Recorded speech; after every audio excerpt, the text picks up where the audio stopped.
Oh, from I the just truck. can't get this one into the. It's for a while ago, back in the day. Oh, I heard you. I'll be back.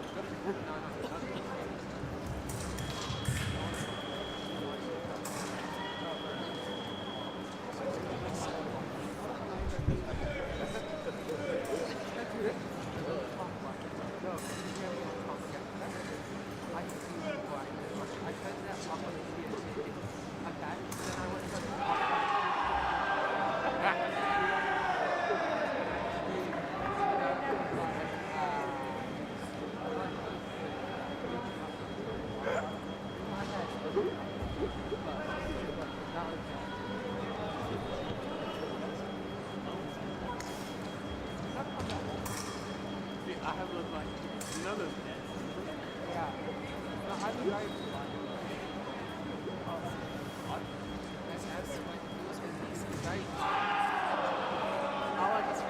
we love it. Like the whole house. I have a massive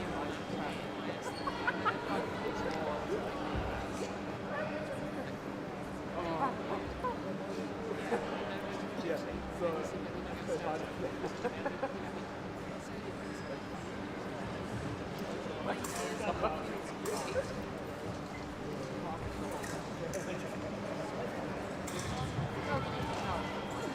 The director like walks away.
That's one thing.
It's going all over the place.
Which might be quite different. Yeah, yeah. So,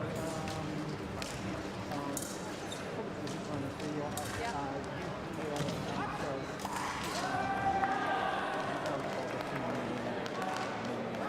We can hear each other. Yeah, yeah. No, I think it was. Oh, is it just me and Viola? Oh, me and this. Okay. if you want to say something to somebody without going to the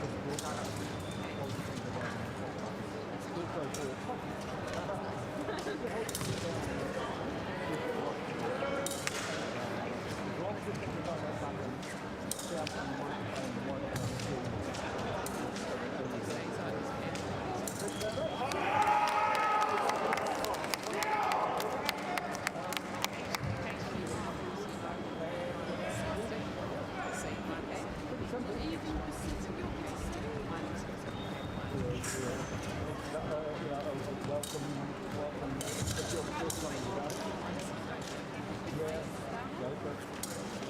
Hopefully, you know who the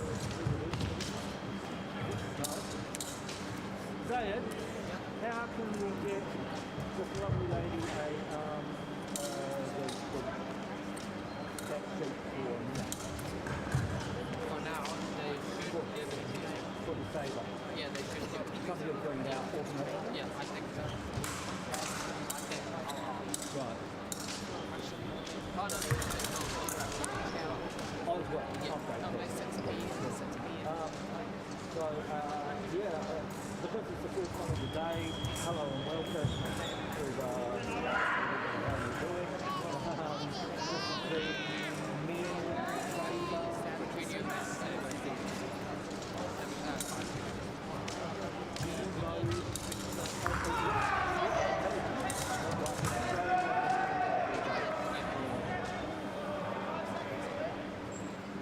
I don't know who will be red and who will be green at this stage.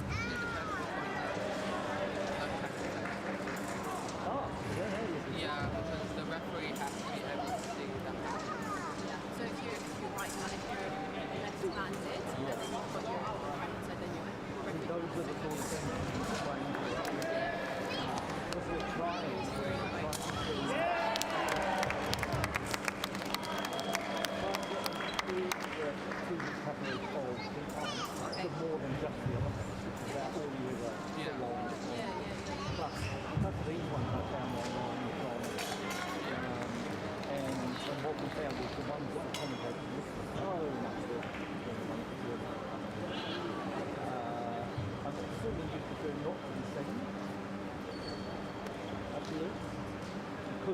take a shot at you from there. If you suddenly see yourself scoring,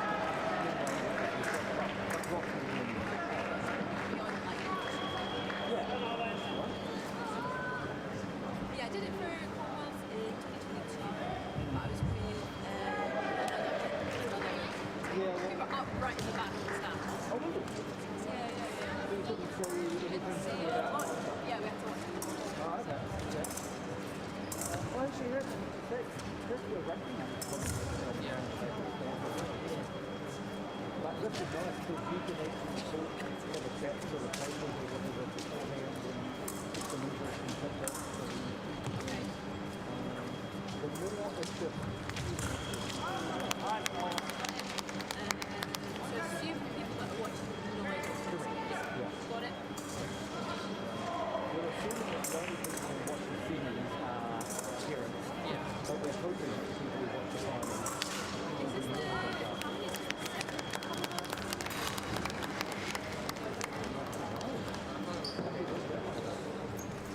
Stage 7. Oh, yeah, we're on that.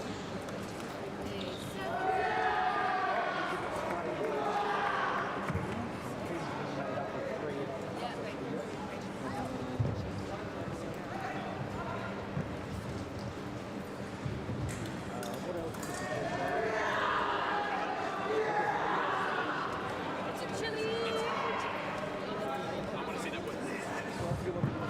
Yes, please.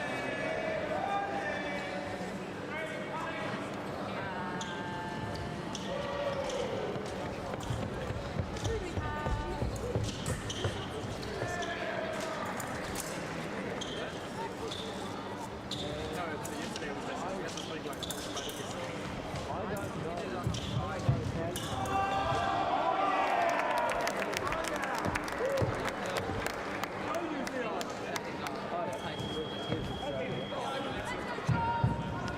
I think only 2 from 10 months. Yeah, I don't think we can get it through. Wait, because that third one patched in, so it's Yeah, it's up there.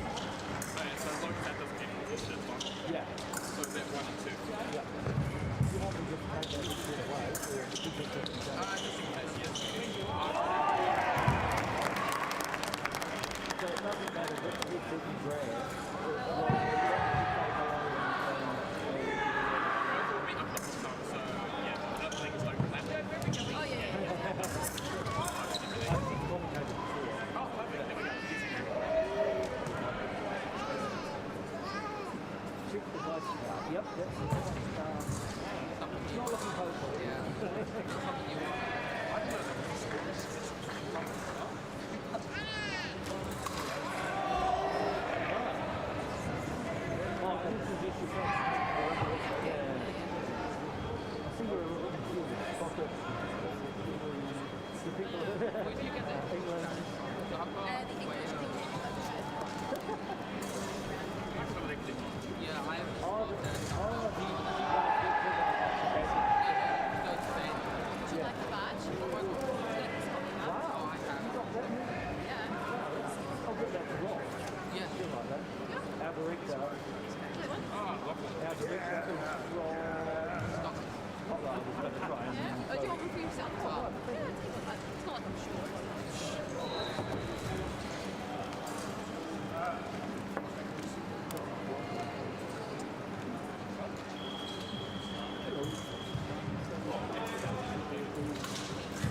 should be killing people.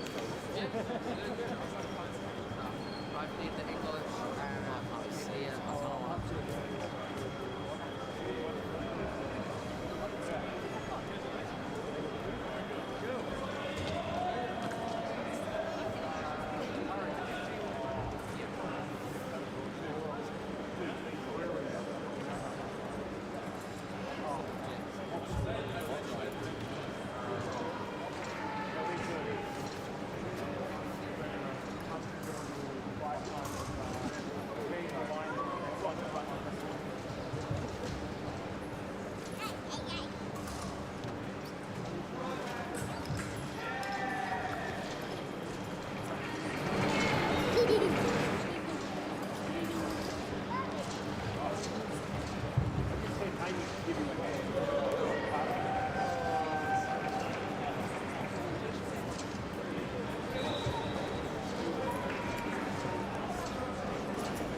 Have they given you a seat with no. Have we got a run seat for oh, thank you. So you've seen how they've been the teams out, the referees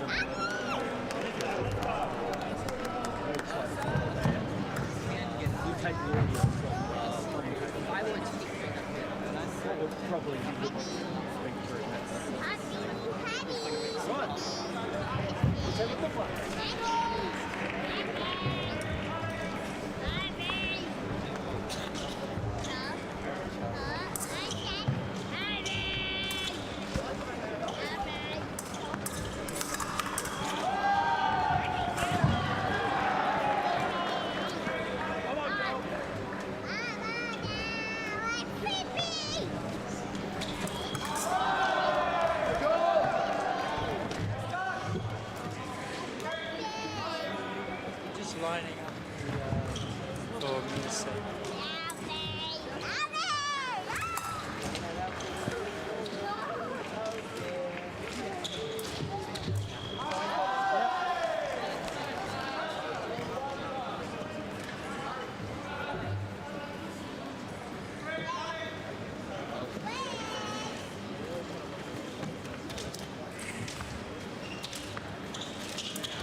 I think they're starting to round them up. I think they've got half of each team. I think the referees are just getting them all organised first.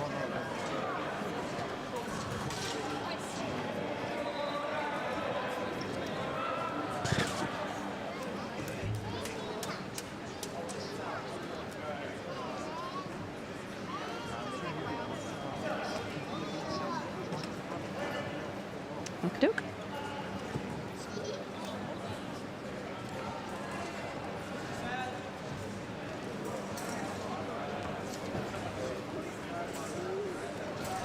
Hello everyone and welcome to day 7 of the Cadet and Junior Commonwealth Championships here in Christchurch in New Zealand. I am your commentator today. My name is Kate Dakin. I'm all the way from Scotland and today I'm here with you with the Junior Men's Sabre team event. So the fencers are just getting ready. It's going to be a really interesting final I think today with Australia and India. So they've both had some interesting finals. So Australia beat Singapore 45-42 to make it into the final, and India beat England 45-41. So I'm expecting some tense fencing, some interesting watching for you guys back home. And for those of you who've not seen a sabre final or any sort of team match before, we have 3 fencers in each team. The team altogether will fence to 45 points and a relay of 5 points per fencer, and so everybody's going to fence everybody. There's also a reserve in each team, so if there's a tactical change, they need to change for each fencer, or if on the unlikely event that someone has an injury, there's always another fencer to put them in to fence with. So yeah, we've got some strong teams. We're just ready for the organisers to get them all organised, get them on the piste, and then we can see some sabre, which will be good. And I think they might be coming out now.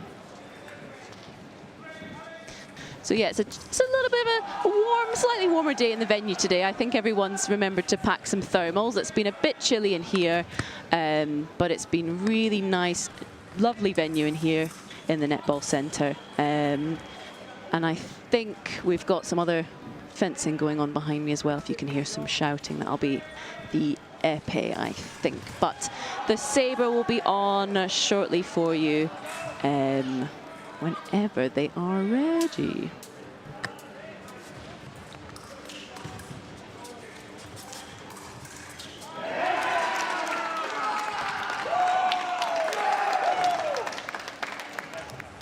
So some background information for sabre fencing. So when you'll see the fencers, you'll see them in their equipment. You'll see that they have... here we go. They're starting off. Welcome to the main piece, the finalists for the Junior Men's Sabre Team Championship.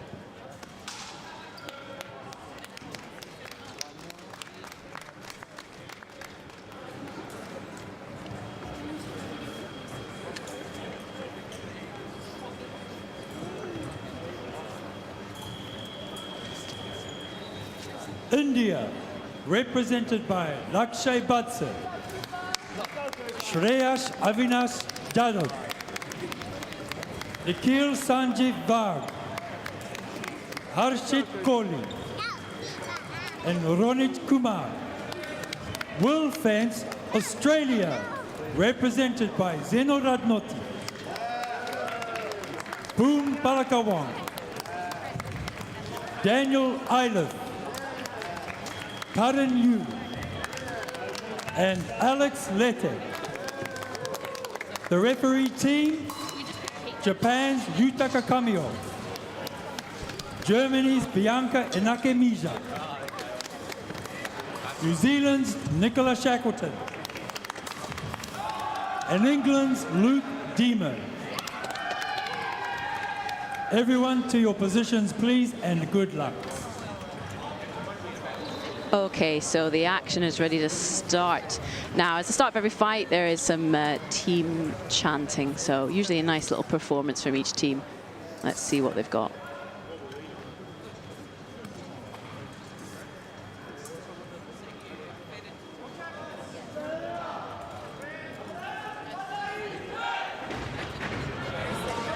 Nice. So as I was saying before, saber is a right-of-way weapon. So if you can imagine a game of tag or imagine a game of TIG, the first person to move off the line when the referee says fence is it, basically. They are the attacker, and if they hit with one action, they get their light up, then it's their hit. And if you're not it, if you're not the attacker, you're the defender, and you have to go back and either make your opponent miss, which gains you right of way, or by tapping their blade. Or taking a parry and blocking. So we're starting off our match with War and a Leaf. And yeah, we have our referees ready to go.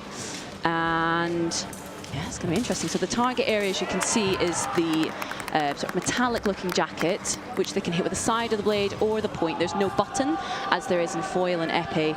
So it is a sort of a slashing, cutting style weapon, and comes from a cavalry. So if you imagine someone on the back of the sword, you want to be hitting the body, not the legs. So if they hit the legs, there's no light will come up on the box.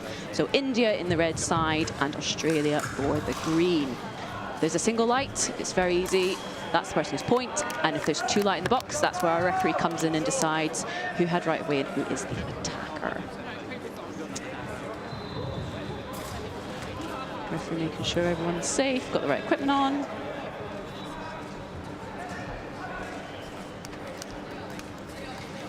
So far what I've seen today is some really interesting, strong fencing from both teams. I don't think I can put down, I'm not placing any bets on what is the outcome of this fight.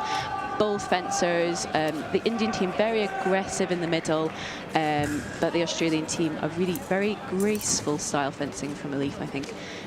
Very long, attacking. Nice control. Okay, so testing the weapons, all ready to go. Okay,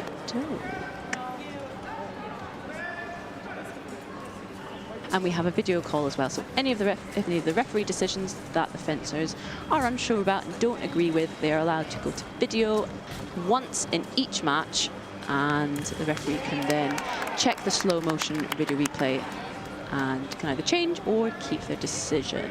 But I'm sure our referees are confident and competent and know what is going on.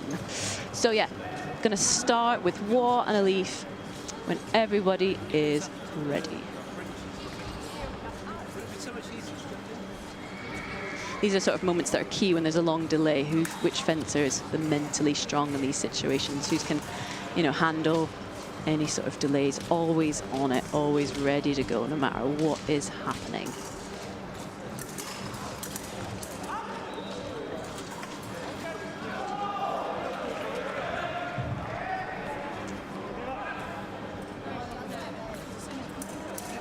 Okay. Oh, okay.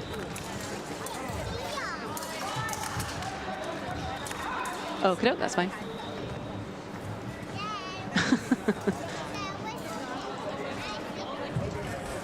Yep, okay. Yeah.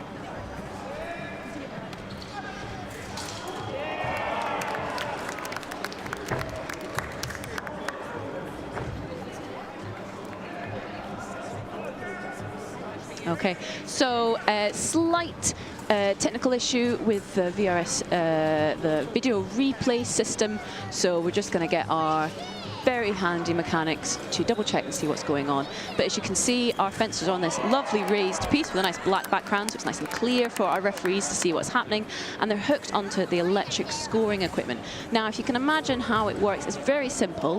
When a fencer hits the other fencer, a light will come up, and it's made a full circuit. So if you imagine back in school when you had a battery and the wires and a light bulb, it's a very similar situation to that. So if one of the fencers touches the other one on their electric equipment, the lights will come up. If they hit each other at the same time, both lights will come up.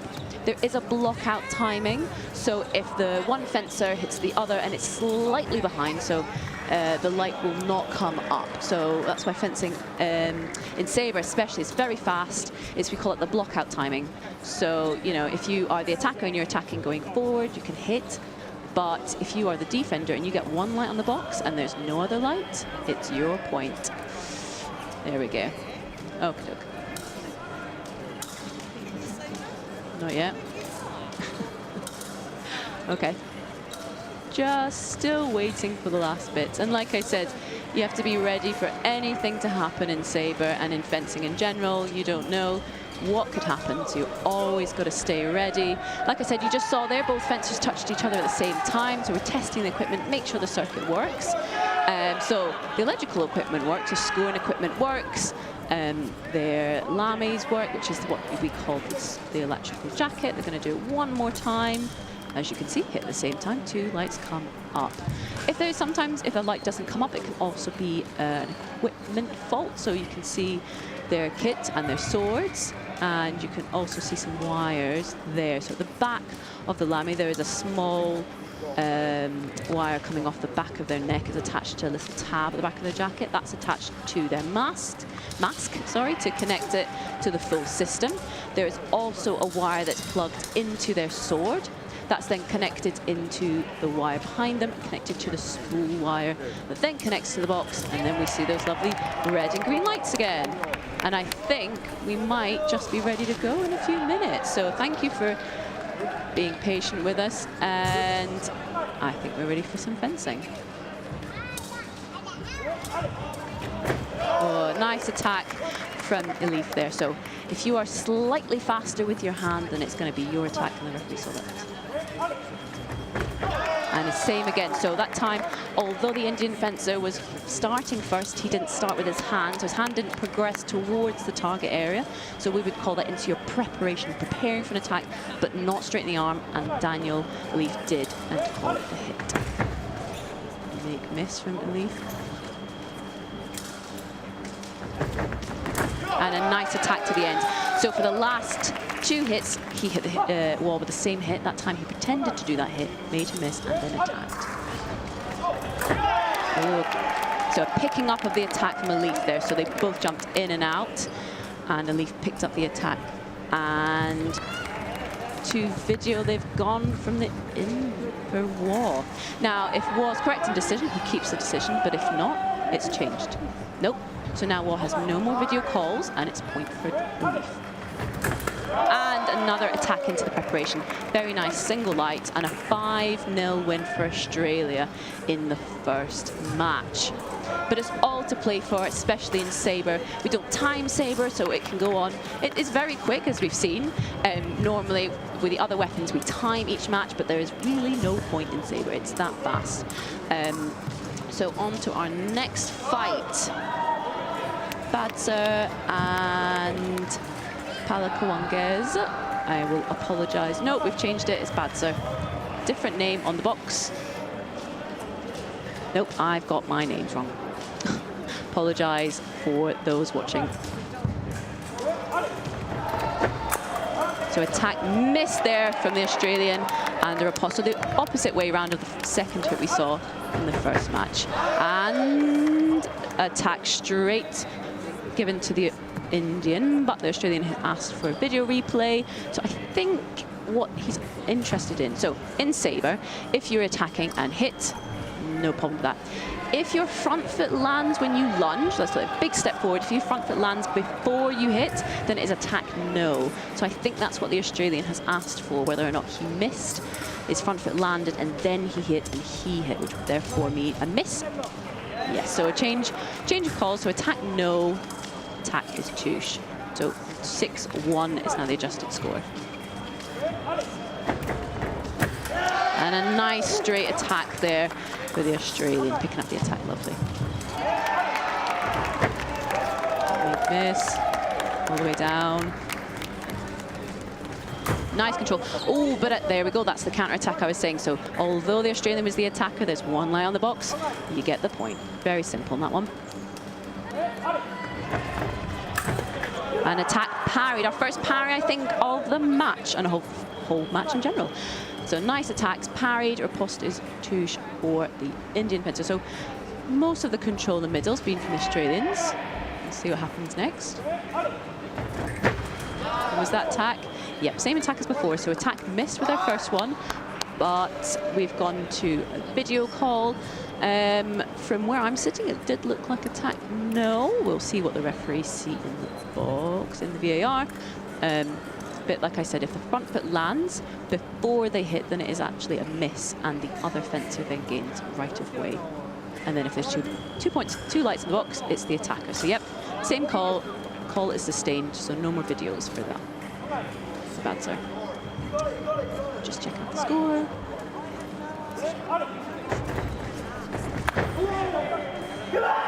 So direct attack given. So there was a little bit of in and out, so they're fighting for right of way. So it's sort of, are you going for a full shot? Am I going for a full shot? They're in and out, trying to find each other's timing, and whoever picks up the attack gets the hit. So attack, same call again. Attack, no. The post touche for the Australian. Very strong control in the middle for the Australian. The Indian did not fall short that time, didn't. Ah, there we go. So lovely attack from the Australian, but from the Indian, but just pipped to the post there with a beautiful stop hit by the Australian. So 10-4 going into our third bout. So most of the fencing has been very one-sided, I would say, from the Australians. Nice control of the middle. They're playing it really tactically. So if you get hit once, they're making a miss with the next hit. So they're using it very sort of second intention. People say that fencing is sort of like a physical chess. Lots of tactics, feinting, pretending. But I think this is very high-speed chess with saber. It's very fast. So you've got to be watch the lights. Okay, so now we have Ragnotti and Jadav from the Afghanistan. So our cadet men's individual medalist fencing here. So fencing, even though if you are a cadet, you can also fence in the junior. So the junior is under 20 and the cadet is under 17 years. So both fencers went in, but Australian found the blade, so gains priority. So it's 11-4. Just checking that his head wires are clipped on correctly.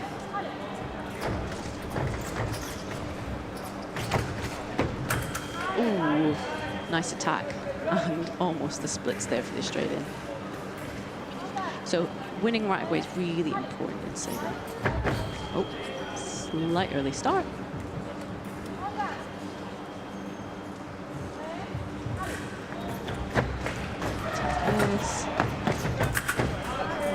And attack touche. So nice. The Indian fencer made Australian fencer miss and pushed him all the way down.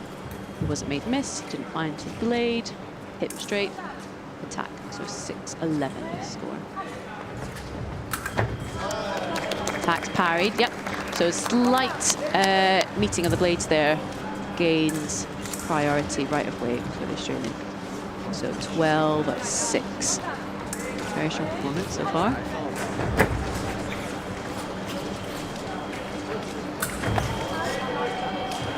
There we go. So there's a point in line, but it was parried by the Indian. The Foster's touche. So slight stronger performance in the middle from the Indian fencers.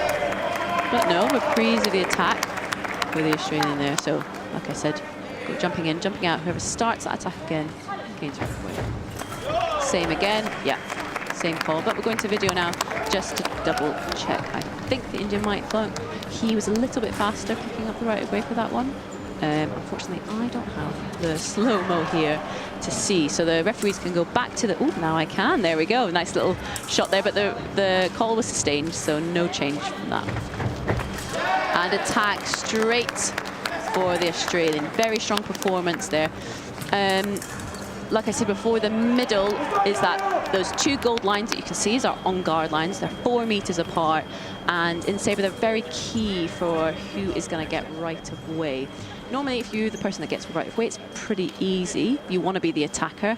And unless we've seen a couple of little counter attacks. But if you're the attacker, it's very easy to just get the point. If you can push them right down to the end and hit them.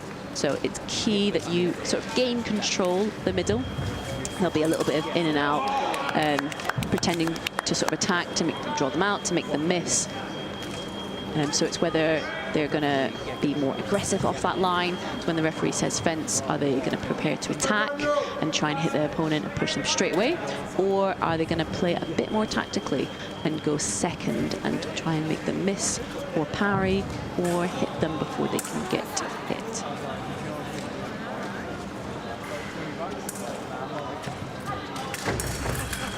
Oh. Attack no. Post misses. And attack is douche. There we go.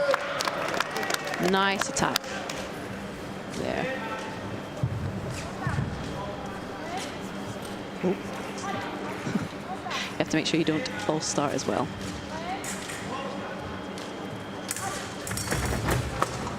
Oh. Attack no. Post no. So the Australian missed. The Indian then missed. Gaining right of way back to the Australian again and hitting. The referee's going to card Indian fencer for false starting. The first attack is no, riposte is douche. So video call, I'm unsure from here what I'm saying from this position. Again, let's go back to what I said. Are they hitting?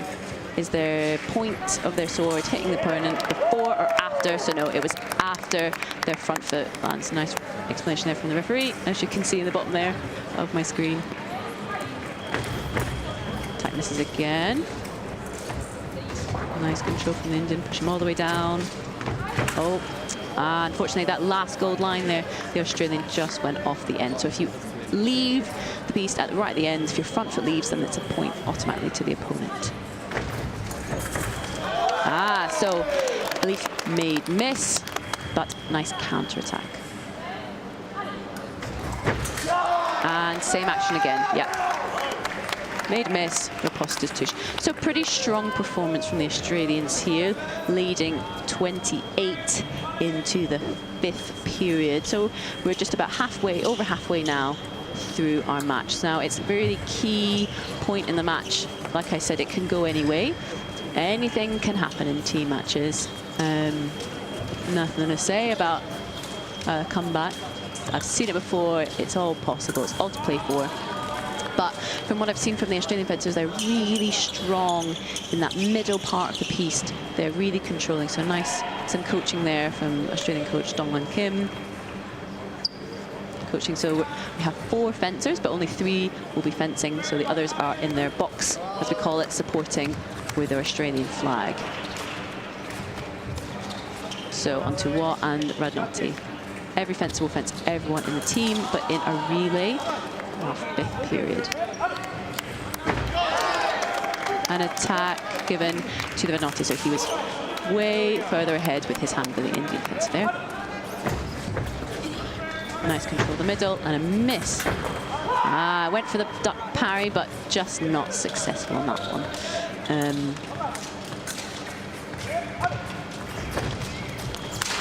Nice control from the Indian. Will he get the attack?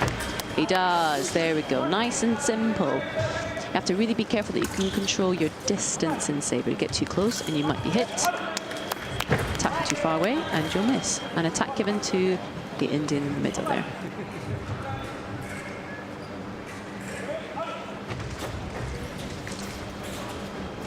Nice control. There we go. Nice attack. So previously, when he was made miss, he's obviously made an adjustment on his distance and just catching with a nice long lunge. Attack. Straight attack, Naughty.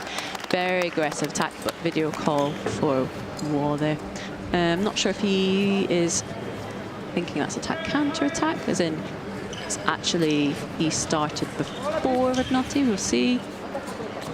No, sustained attack from the Australian. So yeah, as you can just see there, he said attack, you went into his attack. But Radnoti started before the Indian there. Attack made miss with a nice little jump. Oh, and a miss. Gotta work, gotta work. What's he gonna do? Wasn't successful on that one. Some advice from the coach there.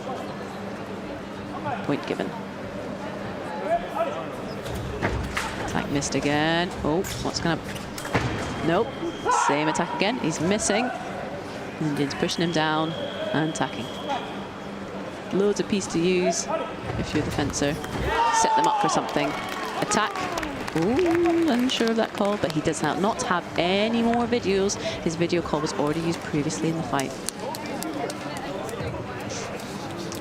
So attack touche for the Australian. 24-13. Oh, attack missed. There you go, nice control.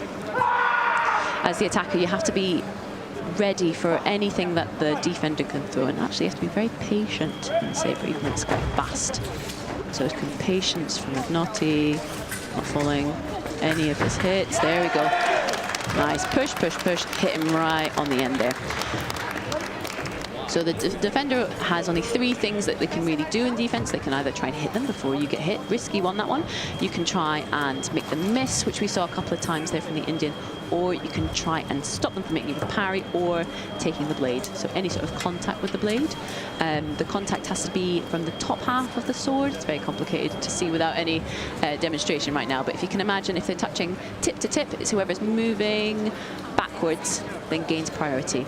If the tip of the sword goes into the bottom of the sword, that is a parry for the fencer whose point went into the guard. Hopefully we'll see some nice parries, and I can call it out for you watching back home. Straight attack, very easy, nice call, 1 light, there we go. 26-14 into our 6th period.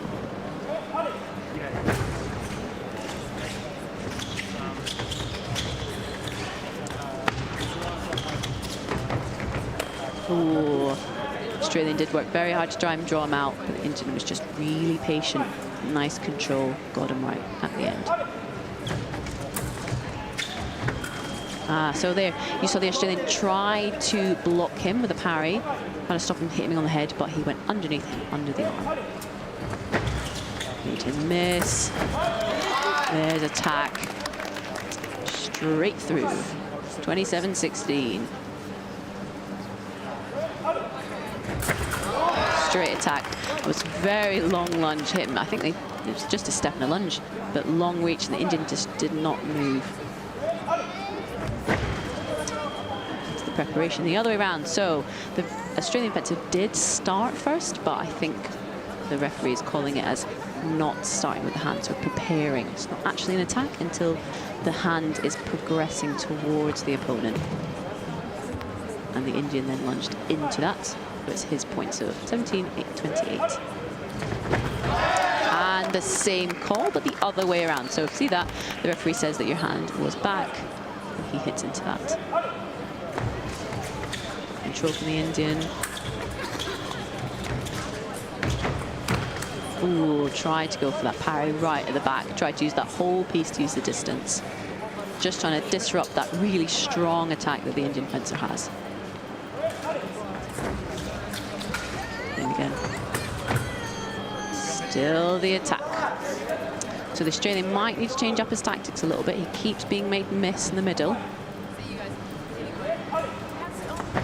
There we go, change up the tactics, make the other fencer.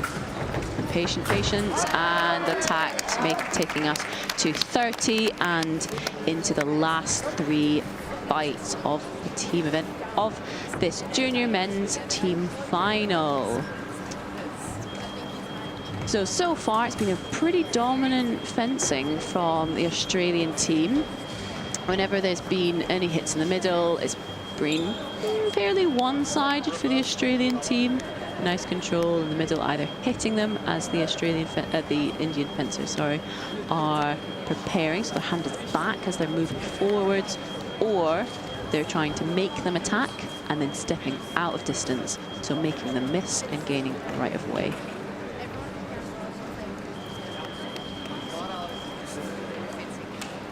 Some support there for a leaf from our junior women's medalist from yesterday. Oh, trying for a nice parry, but not quite strong enough for Badzer there. Attack missed, as I said. Now Rodolfi just has to push him right to the end, take distance and hit. And he did, with a flunge. So we're not allowed to cross and trying to encourage his team back there. So we cannot cross our feet going forwards in Sabre. What we do is called a flunge, or flying lunge. And another attack into preparation, 1 light. I think Menotti is very much up for this fight. And the call is given to the Australian attack into preparation. control from the Indian. Can he push him all the way to the end? Yes, he does. Nice little flick to the wrist there.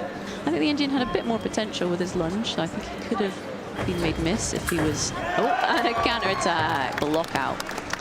So, yep, one light on the box. Very easy. Easy call. Can't argue with that. So Indian's got to be a bit stronger in that middle. Be ready that he's going to try and make him miss. There you go. Push him all the way to the end. Oh! That looked sore. Nope, he's up. He's all good, I think. Well, there you go. You've got to be strong and flexible in fencing. But it was off the back of the line. So Indian gets a point. So both fencers jump in on that point, but the Indian stops. So if you stop with your front foot, like I said, when you attack, if your front foot lands, then that's attack no. And if you come in and saber, if you stop at any point, even what you think might be a little pause, if your opponent is quick off the mark, they can pick up the attack and gain the point, which I think is what happened there. Going to video call. Referee, yeah, sustains call. 35-22. Now we're into our penultimate match now with Alif and Jadhav.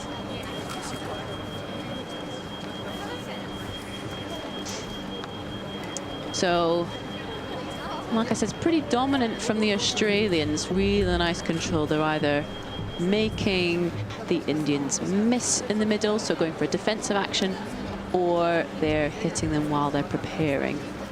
So they're waiting and going, really patient. So they're taking tiny steps, waiting, and then reacting to what's happening. Where the Indian fencers are trying to be a little bit more aggressive, and that's a little bit to their detriment and missing in their middle.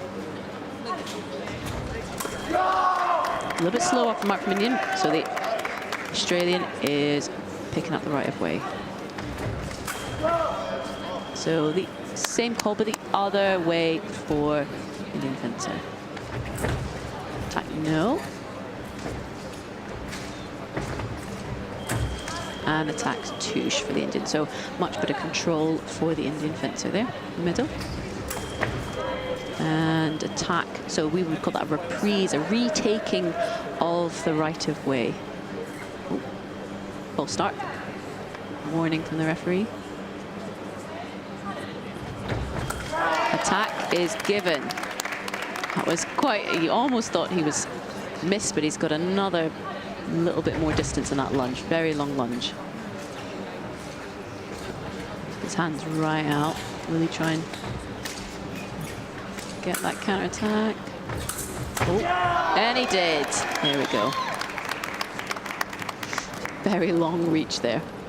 So you can hit on the wrist and saber, just as he's shown there, to throw off a distance. But you've got to be ready. You've got long arms. You've got to watch out for that counter attack. Nice. Slow and controlled there from the Australian, taking us to 39 points. Attack, no. Oh, and a power riposte. Very nice finish for Alif there. So as he tried, the Indian fencer is ready to try and finish that point, finish that hit, but a nice block out, nice parry there from the Australian fencer. High five. Passing on to our anchor, our last fencers. So now only 5 points are needed for our Australian fencers and Indian fencers to get to 45. They would need 20 points. It's all possible. It's all possible to play for in saber in this match, but I think it's been so far pretty dominant for the Australians. Let's see what war is going to bring to the Piste for this last fight.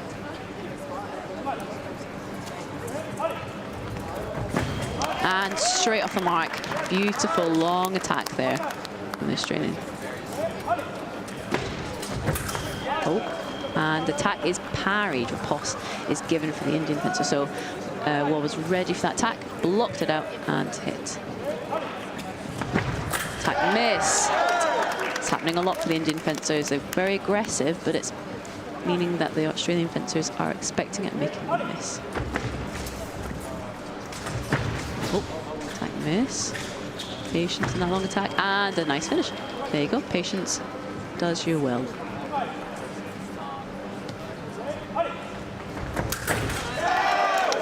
you go, parry pass, single light for Australian fencer there.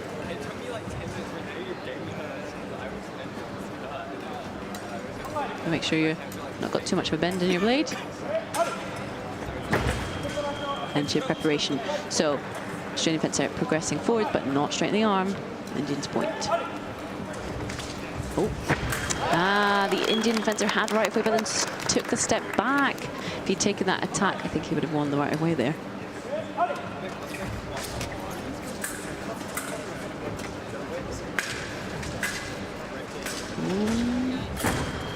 Oh. Attack, no. Touche. I think he might have been off the piste. The video replay will tell us all. So like I said, if that front foot goes off the back line, then the opponent gets the point, and that would mean a win for... No, it was not given. Attack. An attack is touche, taking us to 30 points for the Indian fencer.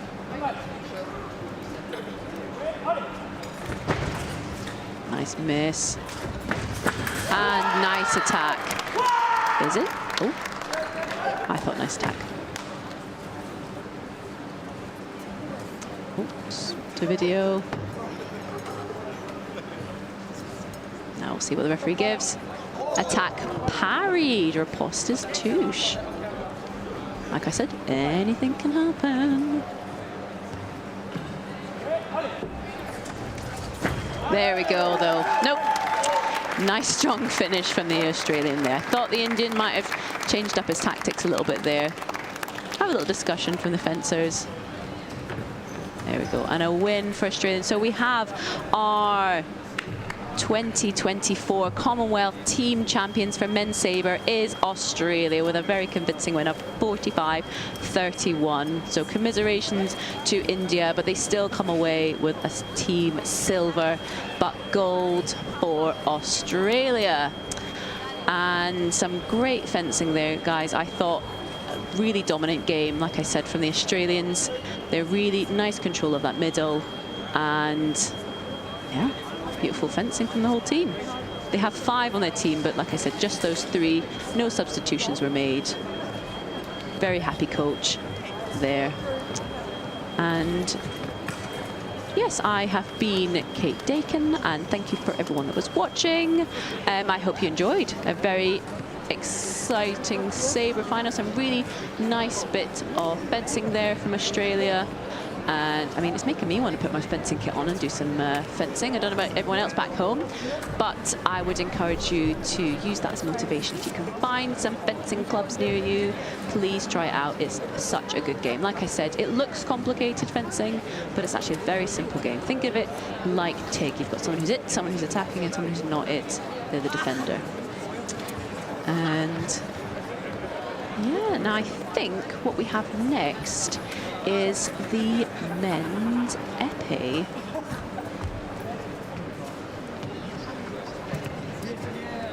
Okay.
talking about the girl.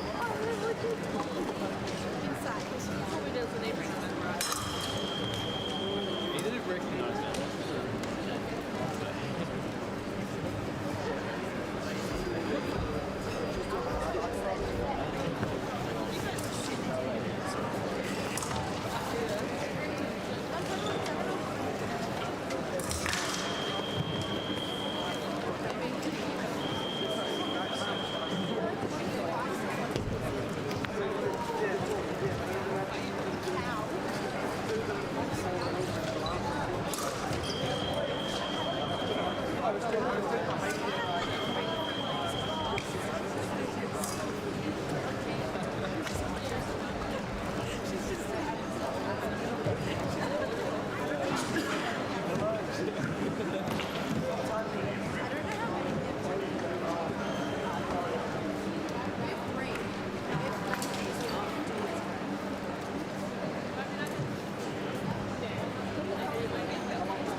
actually really good at this.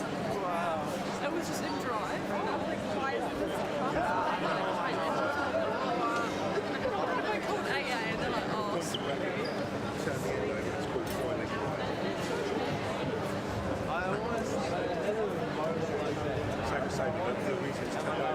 But it's like on like C's and L's. I was I hit this for the stupidest thing.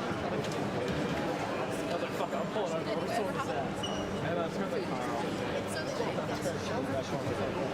Running away now. I'll like kill the veteran, go to get some health stuff.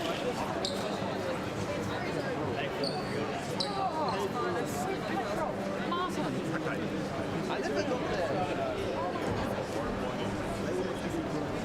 Feel free, I can't.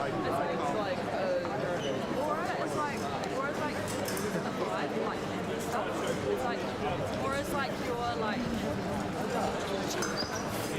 it's kind of like you're like higher level, you know? Like if you have high aura, that means that you're like radiating. Like you basically lose aura. No. Good, like you're radiating.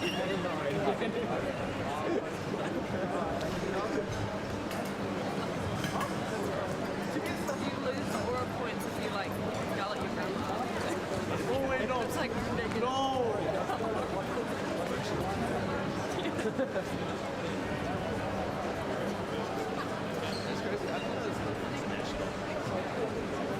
Yeah, I put it on my IG story. Put it on the gram. Today's mission.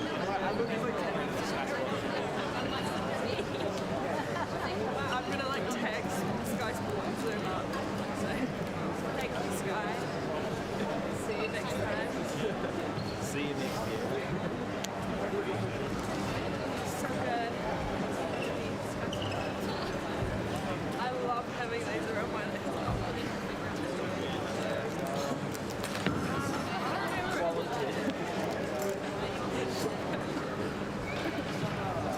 Someone asked, like, actually, oh, I know what I was how respect me like that? Get in line? It's actually kind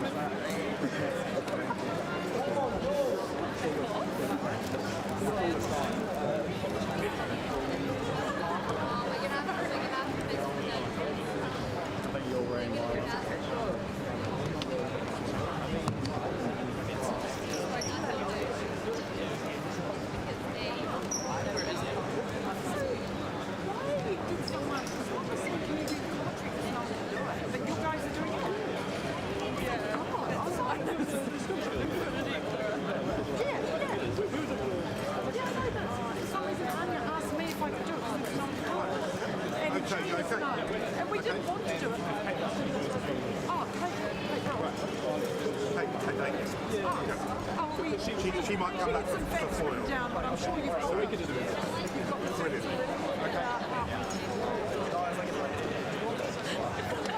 Okay, fantastic. John told me he hadn't got anything, so...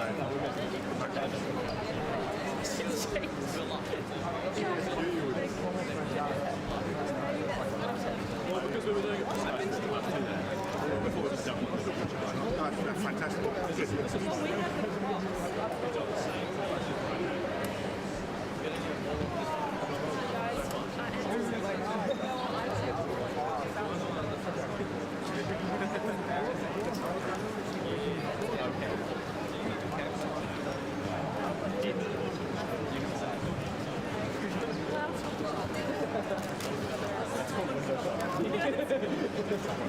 Good.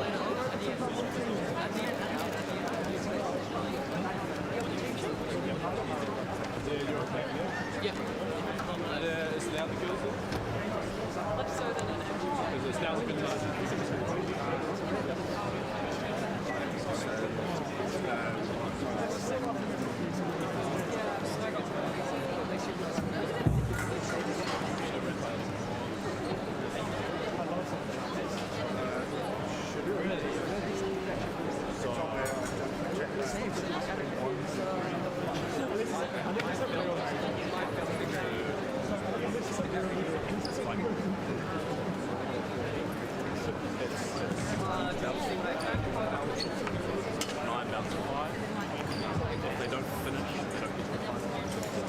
For example, they run out of time, it's like 24, 20.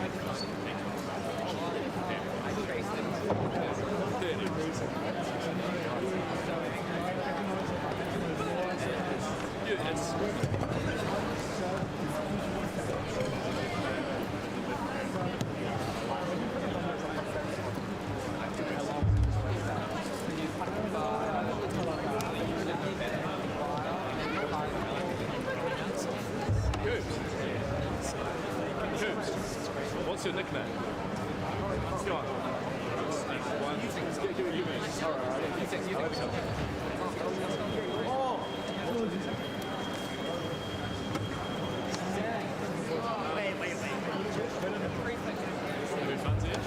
Yeah, so much. I got to do that thing, that way a little bit. Oh, no. You already done some everything. Yeah, so I work.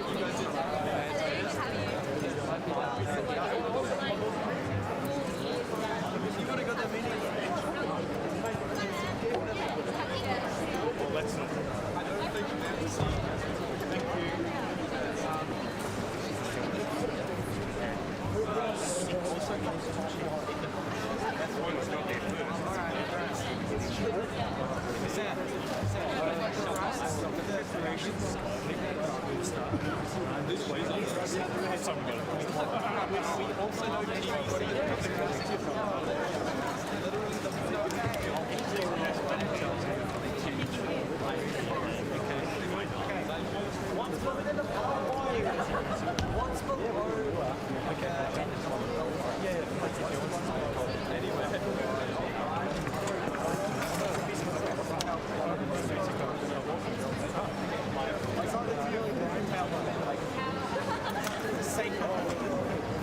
I did this not in a PowerPoint. It wasn't terrible.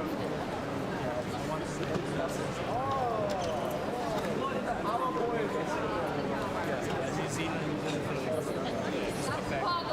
No, just I just wrote it down in my notes.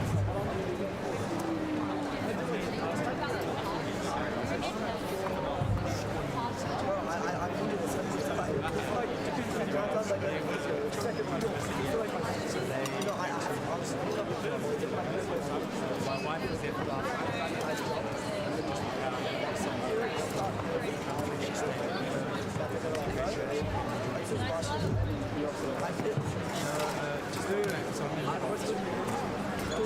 I haven't voted for it. We got robbed twice. No, it's not even funny. What is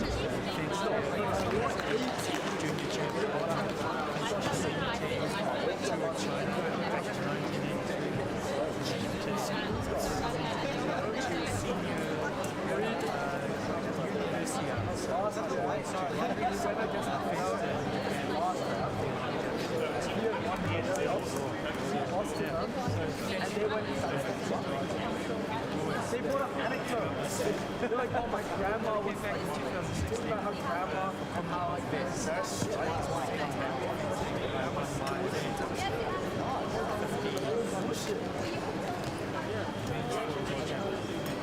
I came second.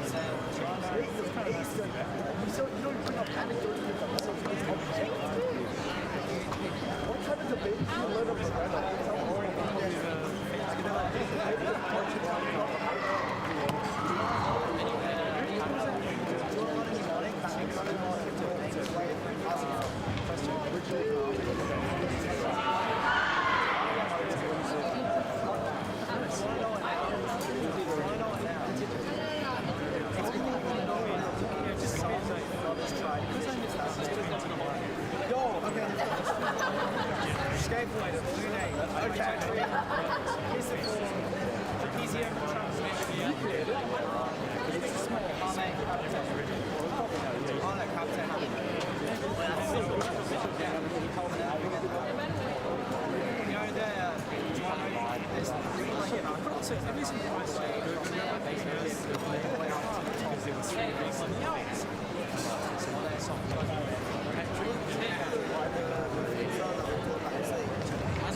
Is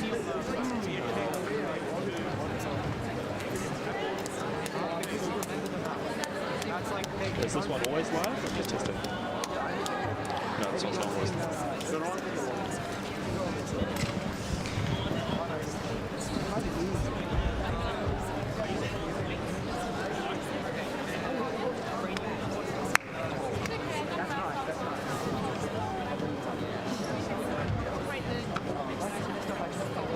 Kia ora, good afternoon and welcome to wonderful Ngā Pūnawai, the netball hub here in Ototahi, Christchurch, New Zealand. So stoked to be holding the Commonwealth Junior and Cadet Fencing Championships. It has been a wonderful few days here in Christchurch. Day 7, is it, Charlie? That's right, Connor. Charlie Bialetti, our resident expert, he himself is a fencer of, what would you call yourself? A fencer of great regard, a fencer of great talent. Look, you've been swelling my head up too much this competition, Connor. It's already big enough, mate. The current Oceania Men's Senior Epee Champion. We are now heading into a wonderful event here, Charlie. You're quite stoked because it is New Zealand versus England in the Team Junior Men's Epee. Now, this one has a pretty significant vested personal interest for me, Connor, because 2 years ago in the 2022 Junior Commonwealth Championship, we came second at this event to England. I was on that team. Cooper Gouge, the anchor and final fencer for the New Zealand team, was on that team with me. We had a fantastic semi-final against Australia, barely won it, but we lost the final against England. Now we have another opportunity. Let's see our fencers. And now we go to Peter Kell, who will introduce the fencers from both sides.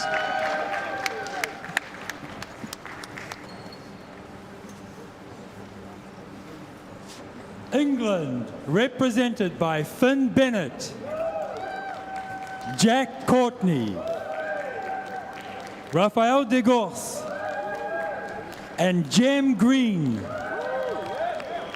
Will fence New Zealand, represented by Joel Borlahood, Jack Hansen, Cooper Gouge, Nolan Peterson, and Joel Wilson. The referee team, India's Deepak Singh Patyal, Australia's Blake Breland Clancy, Germany's Bianca Inakemija, and Japan's Yutaka Kamio. Everyone to your positions, please, and good luck. Kia kaha. Charlie Bialetti, again our resident expert, can you explain how the team event works, why there's 5 on each side, and how this will be scored? So, differently to an individual match, team bouts go to 45 points in a relay format, okay? Now, for the Commonwealth Championship, each country is allowed to send 5 individual fencers. Usually 4 will make up the team. Let's just wait for the chance here.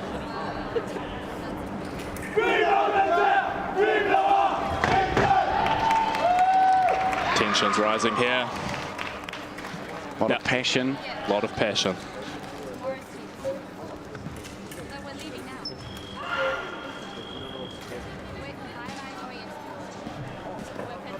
We're just having a wee issue with some video referee technical issues, so we've got our wonderful broadcast team sorting that out. Of course, if one of the fencers deems a call to be incorrect made by a referee, they can call for a review on video referee.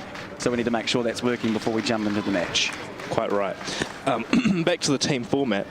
The Kiwis here have 5 fencers and the Brits have 4. Only 4 will be able to fence in each match. Now, the Kiwis may be able to change their reserve. It just depends how the match goes on.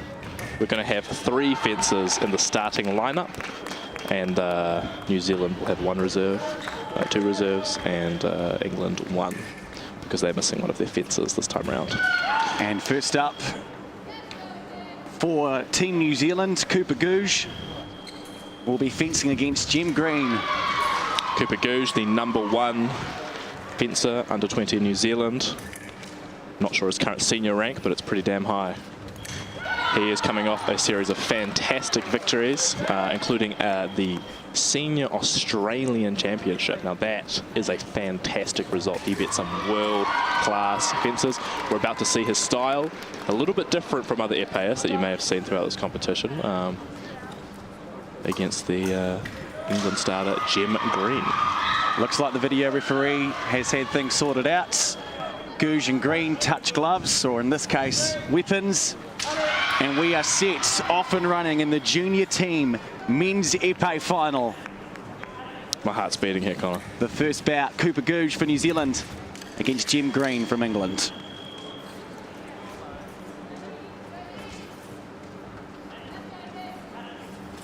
épée, of course, a discipline which requires a lot of patience. Now, we're likely to see some tactics employed in this match. Cooper will be looking to get an early lead and hold that. Now, the start is very, very important here in the team's match. It sets the precedent,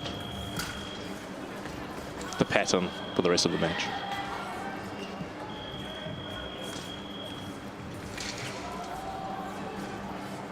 Both fencers weighing up their options, assessing the opponent, trying to find well, any opportunity to strike. Cooper really looking to provoke a reaction here. So, 1 minute without a touch. If there is no touch for 1 minute, it's called passivity, a passivity card. Now, this was a passivity yellow card. Fantastic foot touch there. First point, New Zealand on the board.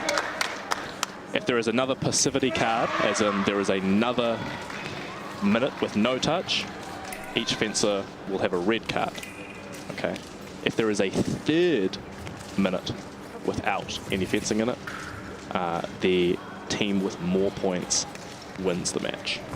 Doesn't matter if they don't get to the end score. Can't like that. Wow, fantastic counter-attack distance there from Cooper Gouge. Jem Green going a little bit too hastily there. Beautiful lunge, but Cooper Gouge able to counter-attack and get another point for New Zealand, 2-0. As we are halfway through the first period. First of 9 in this case, Connor. And that's in the context of the whole team. Yeah. So it's first to 5 for each individual bout, that's correct? Mm-hmm. Now, it's looking like this won't get to 5 points, in which case the second relay will go to 10 points. So let's say time expires here in the first period. They fight another period. The next match will be going to 10 with the next fencer in the relay. Cooper looking to provoke here. Double. Both getting a point. They struck within a 25th of a second, is that right? Quite right. The margins are razor thin in épée fencing.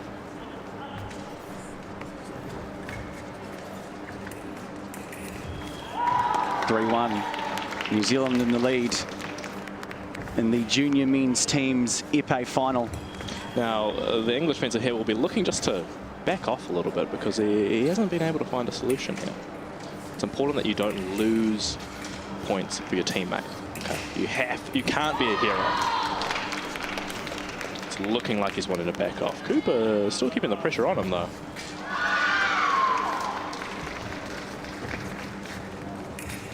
Gouge still engaging.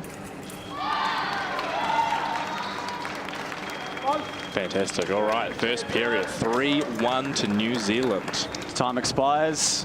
We will now switch to the next two team members from both England and New Zealand. This is one to watch for me personally, Charlie. I'm looking at Rafael de Gorse, who just a couple of days ago managed to score himself the individual gold medal in the men's junior épée. Up against this Kiwi here, Joel Ball Lahoud. Now, Joel Ball Lahoud was the first seed coming out of the heats in the individual competition, but he suffered an early loss in the round of 16. So he will be looking to make up for that, to get his country into the position it needs to be to win gold.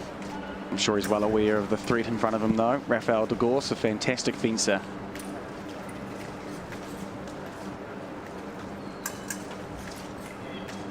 Two points behind England. De Gorse looking to close that just a little bit.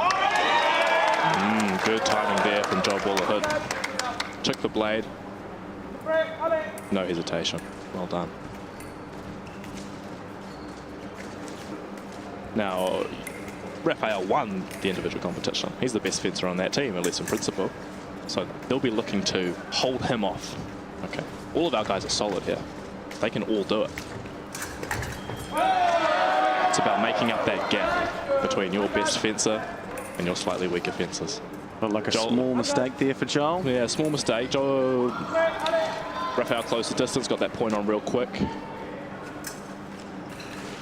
Joel will be hungry here, I think.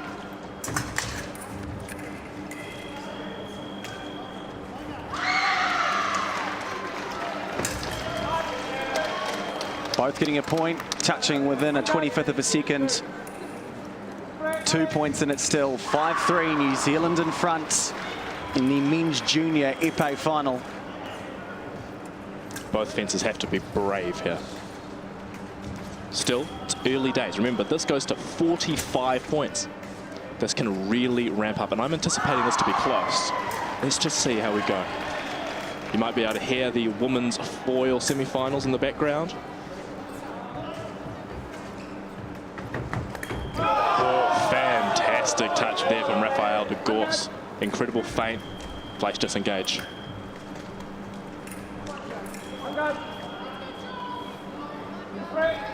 The New Zealand home crowd should be an advantage for our boys here.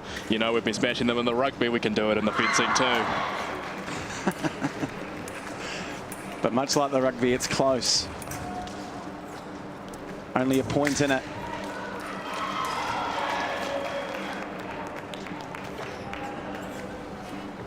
Joel, I'm sure, as you alluded to earlier, will be looking to hold off Raphael de Gorse, who has proven himself a very worthy fencer. Oh, fantastic. Point is given there for the Kiwi fencer. You saw there, Joel Bullaloo, he had 2 goes at that. He went around the back, and then he came back around, 360. Raphael de Gorse can't believe that. He's looking for an appeal here. I will say I thought that touch was good. Is that bias coming in? Oh, absolutely, mate. Absolutely. Maybe they can hear us. So they got nice up close and personal there. Could there potentially be a card involved with the movement, with the way they were both striking? Let's see what they find. Is that the referee calling play on? The referee has annulled the touch there on the appeal. Joel, unfazed by that, unfazed, continues on. Have to maintain composure. Why might that be? Potentially, there was body contact. Right. We don't have the replay here.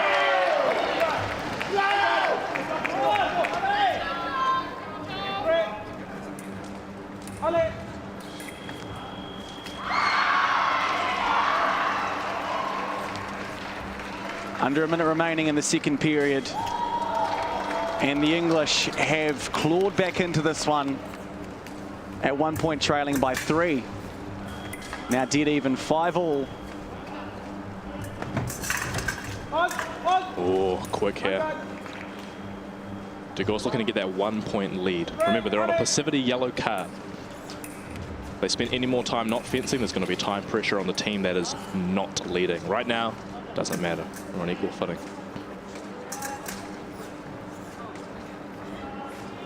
Joel has a very explosive style, very quick, very physical.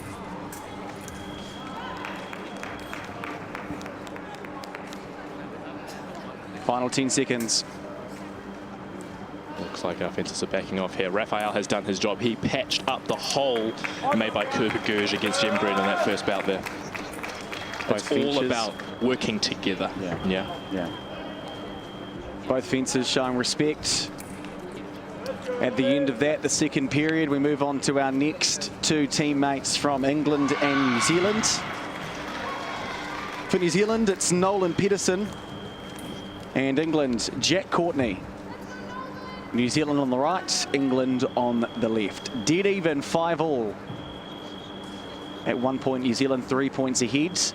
But it was the individual men's épée gold medalist a couple of days ago, Raphael de Gorse, who clawed England's way back into this one. New Zealand coaches Sheldon Ogilvie and Kyle McDonald there, having a think about what tactics they want to employ. Both of these teams are internationally experienced. What can you tell us about Nolan Peterson? Nolan Peterson has come up very, very well in the past couple of years. Has spent a lot of time overseas doing Junior World Cups. Most recently had a fantastic second place at the New Zealand President's Cup. Current New Zealand under-20 champion, I believe.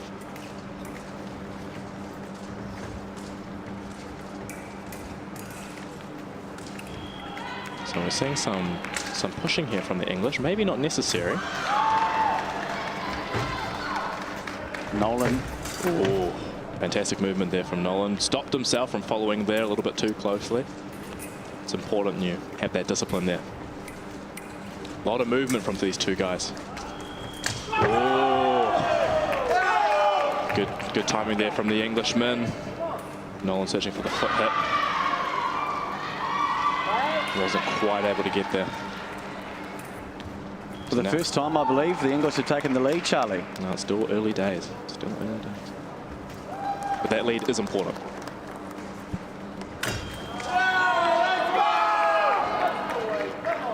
Nolan Peterson just wanting to get his weapon checked. He'll be looking to take his time here, is what his teammates should be shouting at him. 2 points out of 45, it's different. It's different from an individual match. Now, it's important that that lead is not elongated at the wrong time, okay? That patience is very important. Can Team New Zealand claw their way back into this one? 2 points behind.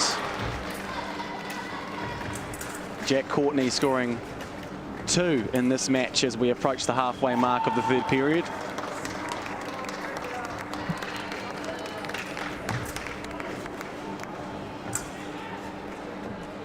Peterson searching for some space. Finds it. Fantastic. Now Courtney wanting to get his weapon checked. Good touch there from Nolan. He's just got to keep it going. Keep that tight. Keep that composure. You're working as one unit here. 1 point in it.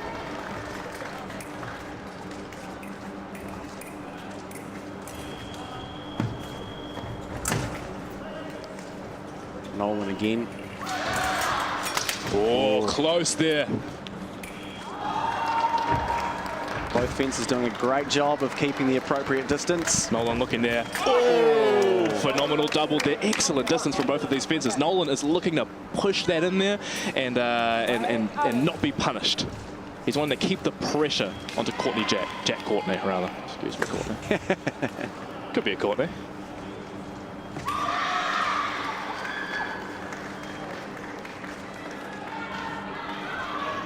England a point ahead. Almost getting a touch. Jack Courtney for England. But again, Nolan doing a great job of keeping distance. Not that time, though. Wrong time there. Just cracked. Still, 2 points. Second time Peterson's gone low in this match and been hit high. He should be looking to patch up that hole. You've got to search for the information. You've got to use what you've learned.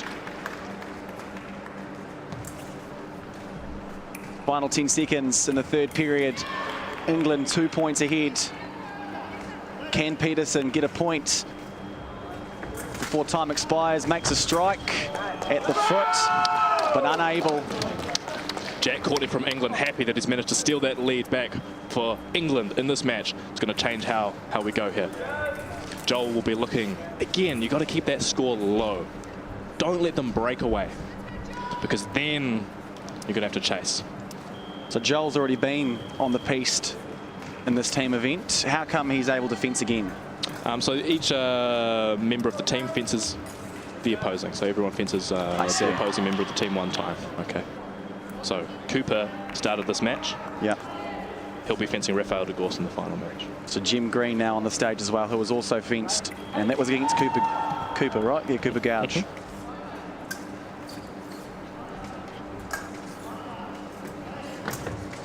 So on the right, it is Joel Baller-Hood. On the left, Jim Green. In the junior team men's épée final. England 2 points ahead. Okay, good. Double strike. Good double there. Again, it's all about keeping that pressure on.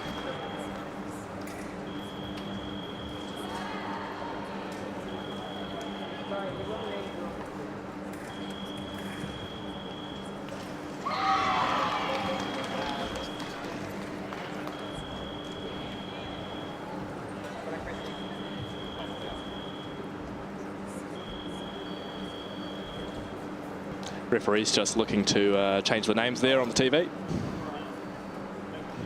As we, in fact, have Jim Green against, here we go, Joel Bullerhood looking a little bit put out that he is now Jim Green. What, you didn't like my joke, Connor? What joke?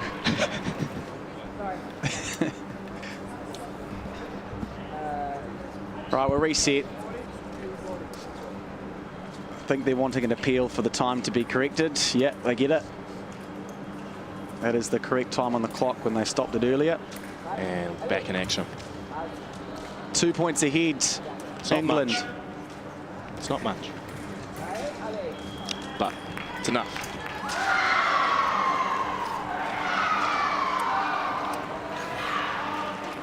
So this is the 4th of 9 periods, Charlie? Indeed.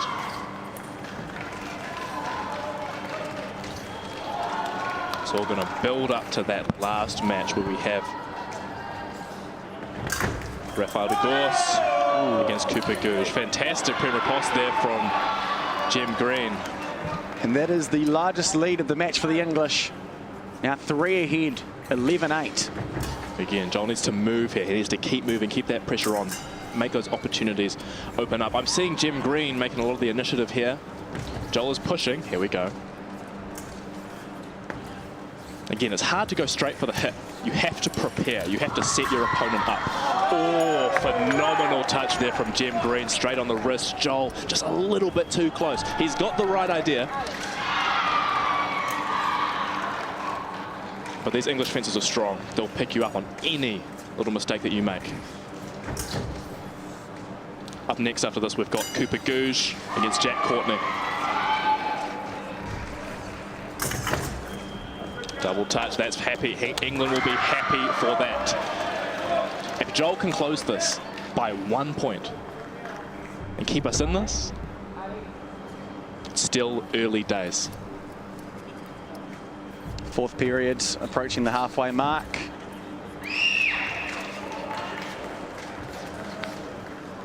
Four points in it. Joel Bullerhood searching. Move your feet, Joel.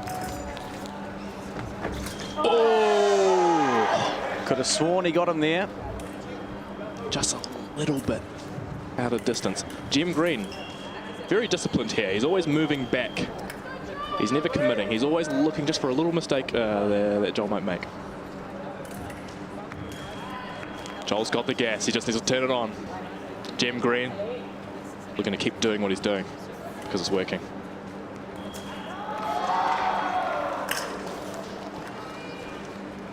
New Zealand searching for their 2nd gold of the Junior and Cadet Commonwealth Championships. Fantastic touch there from Joel Bullerhood. Phenomenal timing. Went straight for it. Didn't give Jim Green a chance to react at all. We want to see more of that. Again, 1 point at a time. Final minute of the 4th period. It's not about crushing your opponent now. It's about setting up your teammate for the next bout.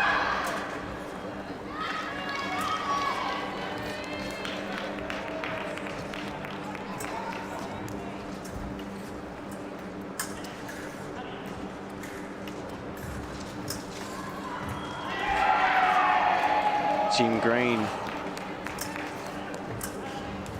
Looking very cool, calm and collected. Oh, phenomenal. Here we go. Look, Joel has opened up the distance. Jim Green still looking for those opportunities, but Joel is coming in from a greater distance, nice and quick. One decisive action. I've been seeing, you know, it's his forte. Again, now he's closed it back to 3 points. He's doing exactly what he needs to do, 1 point at a time. If he backs off, I wouldn't be mad. Another point here for New Zealand heading into the break. Will bring us back to 2. 10 seconds. The English looking for a gift here. Oh, double point. Not bad. Right as time expires. Oh, no, still 6 seconds left on the clock.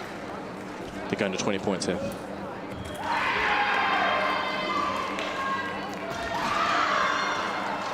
Three points in it.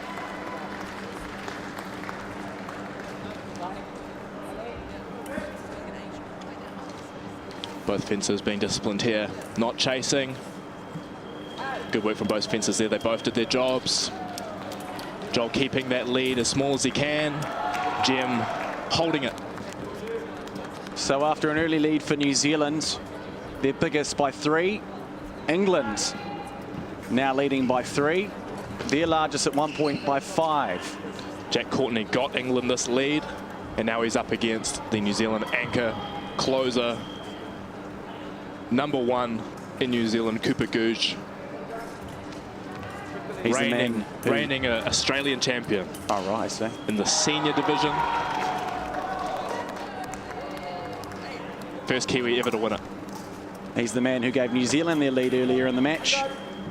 Can he steal it back from Jack Courtney? Again, Jack Courtney will be looking to hold off Cooper Googe here and hold that lead for England. 15-12, going into our 5th leg of the match. If you're just joining us, kia ora. Connor Kiddo here, joined by our expert Charlie Bialetti, a man who has taken part in this event before here in Christchurch, the Commonwealth Junior and Cadet Fencing Championships. This is the final of the Junior Men's Epee team event.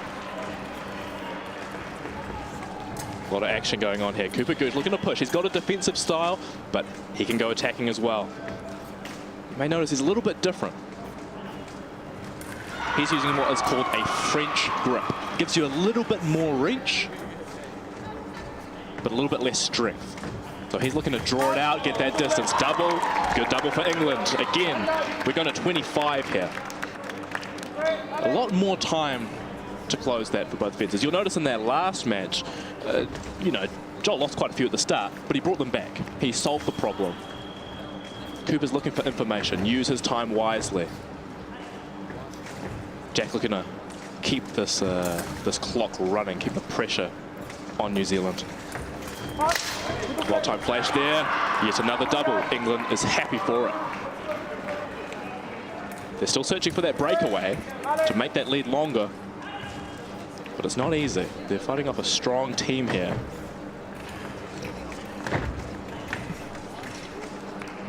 Very aware of the fact that Rafael de Gorse is on the piece next, I believe, for England.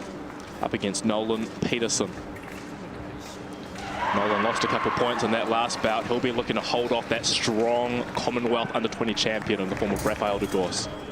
Nolan could do it. Nolan's strong. He's fast. He's got good distance. He just needs to be focused. Well, right now the focus is on Cooper Googe. Fantastic timing there from Cooper Googe. Close the distance.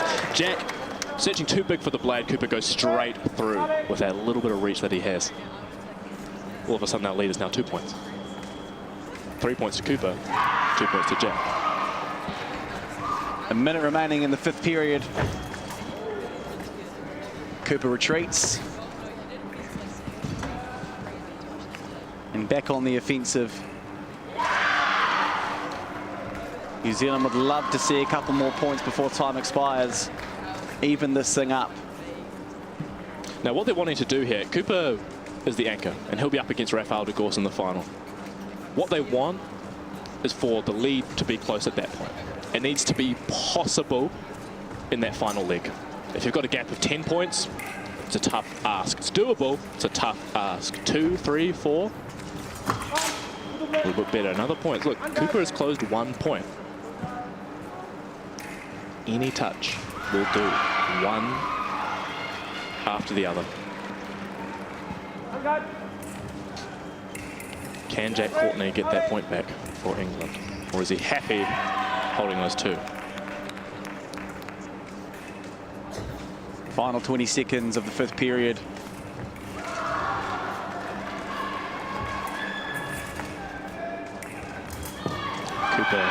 changing his grip there around a little bit. Looking to get a bit more strength. 5 seconds. Positive. Oh. Keeping the pressure on there right at the end there, Cooper Gouge. No gifts for either fencer. That was 3 points to 2 to New Zealand in that leg. Again, closing that lead. Nolan up against the anchor here, the Commonwealth champion, Rafael de Gorse. Looking to keep it there. Can he push that? Can he keep it there? Rafael de Gorse looking to be solid. He's the one who's supposed to be getting the points. Can Nolan surprise him? I think he can. And they're fencing Nolan Peterson for New Zealand, Rafael de Gorse for England. 2 points ahead England in the junior men's épée team final. Now, you may notice that Rafael has a very point-on style, okay? He's got good form.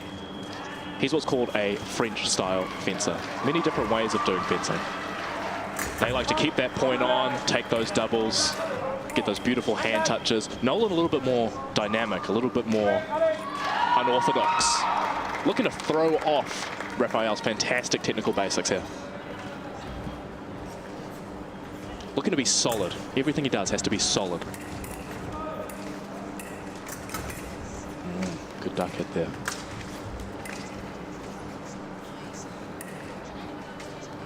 Wow, fantastic point there from Nolan Peterson. Look, all of a sudden we're to a 1 point. No? 1 point at a time. Can New Zealand even take the lead here? It's possible. Anything's possible, Charlie. At least that's what my parents told me. How are you feeling about that now, Matt? Oh, pretty good. I'm glad to hear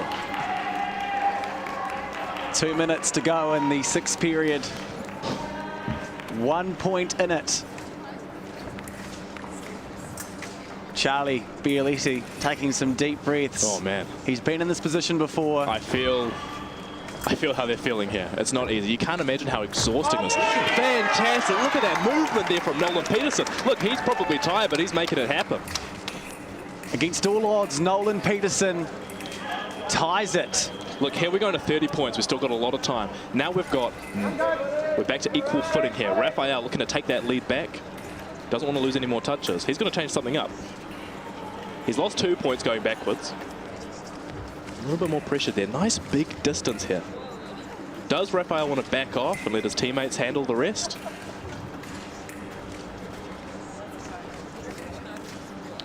Not engaging. Staying very far away, very relaxed. Pushing a little bit now. De Gorse. Nolan again, he has that French go. He's got that little bit more reach. Oh, phenomenal timing there from Nolan Peterson. 3 points in a row on the Commonwealth Under-20 champion. Nolan, who also went out in the round of 16, just as thirsty to show these English guys New Zealand's here to play. Nolan Peterson. He's once again given New Zealand the lead.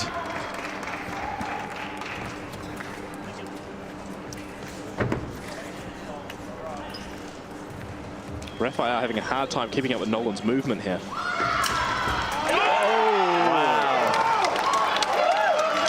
Everywhere he can, Rafael attacking way out of distance while Nolan was moving back. He just can't find the rhythm here on Nolan Peterson. All of a sudden, we've got a 2 point lead for New Zealand. Maybe a mismatch. Maybe this is the type of fencer that Rafael de Gorse is not his strongest against.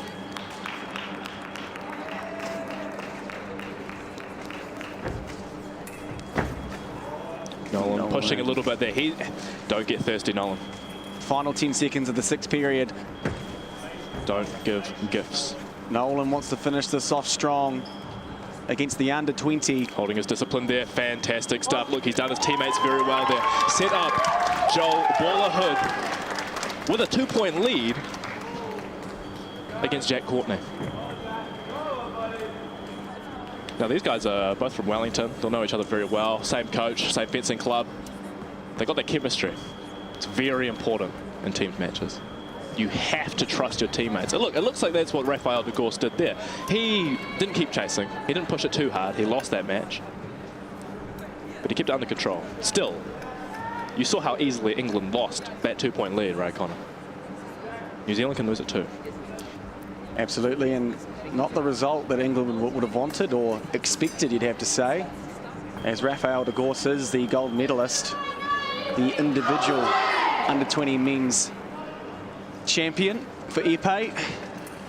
As we get ready, steady, and we're off. In the 7th period of the Commonwealth Junior and Cadet Junior Men's Epee team final. Joel Baller-Hood, it's his turn up against Jack Courtney. Can he, in this later stage of the match, break New Zealand away?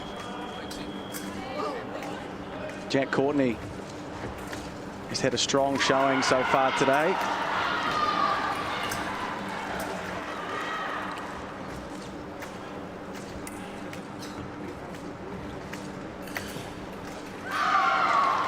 Jack showing he can get those single lights with that quick flash of his. He does it. He does it immediately. Good timing. Goes in, closes the distance immediately. Doesn't give Joel a chance to react. He needs to fend that off. If he can make Jack hesitate with that beautiful move of his, it'll be good. We saw that in the last match, Nolan versus Rafael de Gorse. Managed to make him hesitate. Make him second guess his actions. The 7th of 9 periods. Now, if we're this close going into that last match, and we haven't reached score on any of these matches, this is going to 35 points here. It's a good chance for both fences to break away here. Now, if it's close, or New Zealand has a lead in that last leg, Cooper Googe is a fantastic defensive fencer, and Rafael has just shown he has a little bit of trouble on that side of the piste. Joel be looking to hold that, keep that close, and trust his teammate. Fantastic flick to the inside. Found Joel. some space, and he is fired up, Joel Baller-Hood. They call him the baller. The baller. You can see why. Loving being up on the stage here. My heart's beating here, Connor. It really ramps up, man. It's tough. It's tough when you're in the position. Oh, England wins that exchange. Nice. Compound action there from Jack Courtney.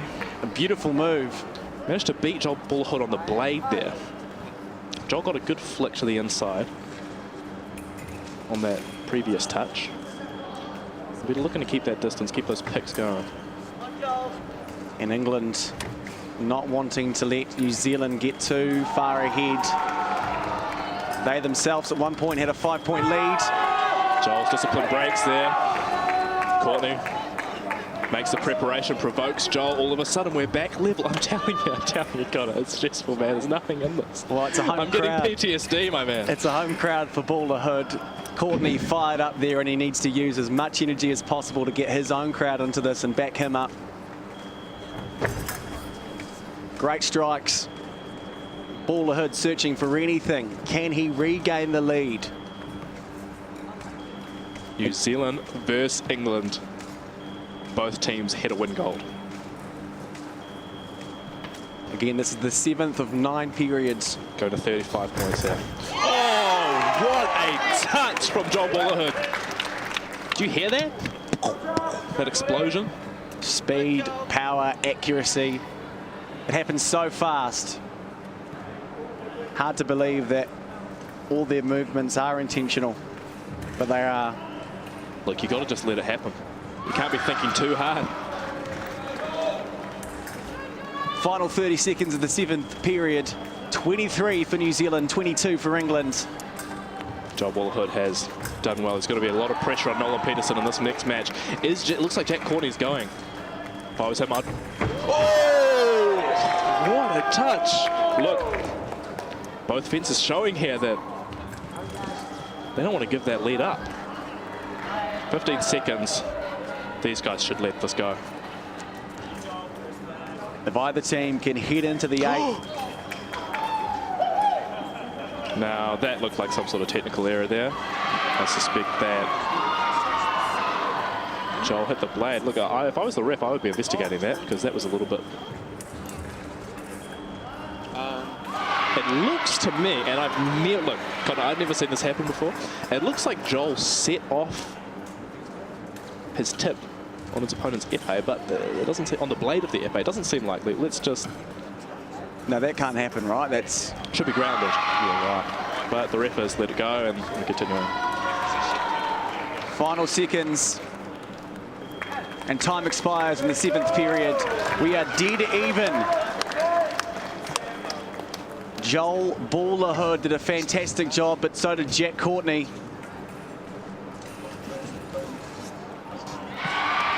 Kia ora and welcome if you've just joined us on the live stream on YouTube. It is wonderful to have you with us. I'm Connor Kitto, joined by the Oceania Senior Men's Epee Champion, Charlie Bialetti. This is the Junior Team Men's Epee Final. Always a fun one, this one.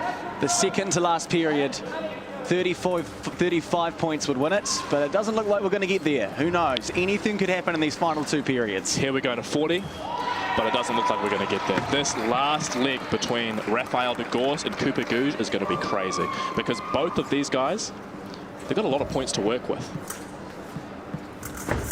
Oh, what a touch there from Jem Green. Beautiful 6-para riposte. Nolan a little bit hasty there, didn't prepare enough. He needs to keep that movement that worked so well for him before against the Commonwealth champion. Looking for a foot touch there. Yeah, Nolan not wanting to be a hero. He's got a beautiful foot touch, Nolan. He clawed New Zealand's way back into this match, but he's rushing here. He's rushing. He needs to take more time. Open the door for Jem Green, the Englishman, now 2 points ahead. Nolan's job here is to make sure this is possible for Cooper Gouge in that final leg. Again, he's up against the Commonwealth champion. Cooper Gouge was, at least for us, considered to be a medal potential there at this. So all 3 of these guys are so thirsty for this gold medal. I can feel it. Even I am. I'm not even fencing. We had the silver medal in London in 2022 in this event. Can these guys do one better? Nolan Peterson. Looks like he's being a bit more measured now after making a couple of small mistakes, which led to 2 points for England. If he can close that by 1 point.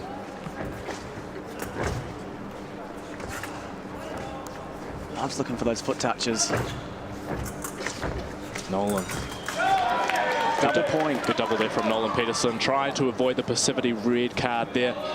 That would put pressure on his next teammate.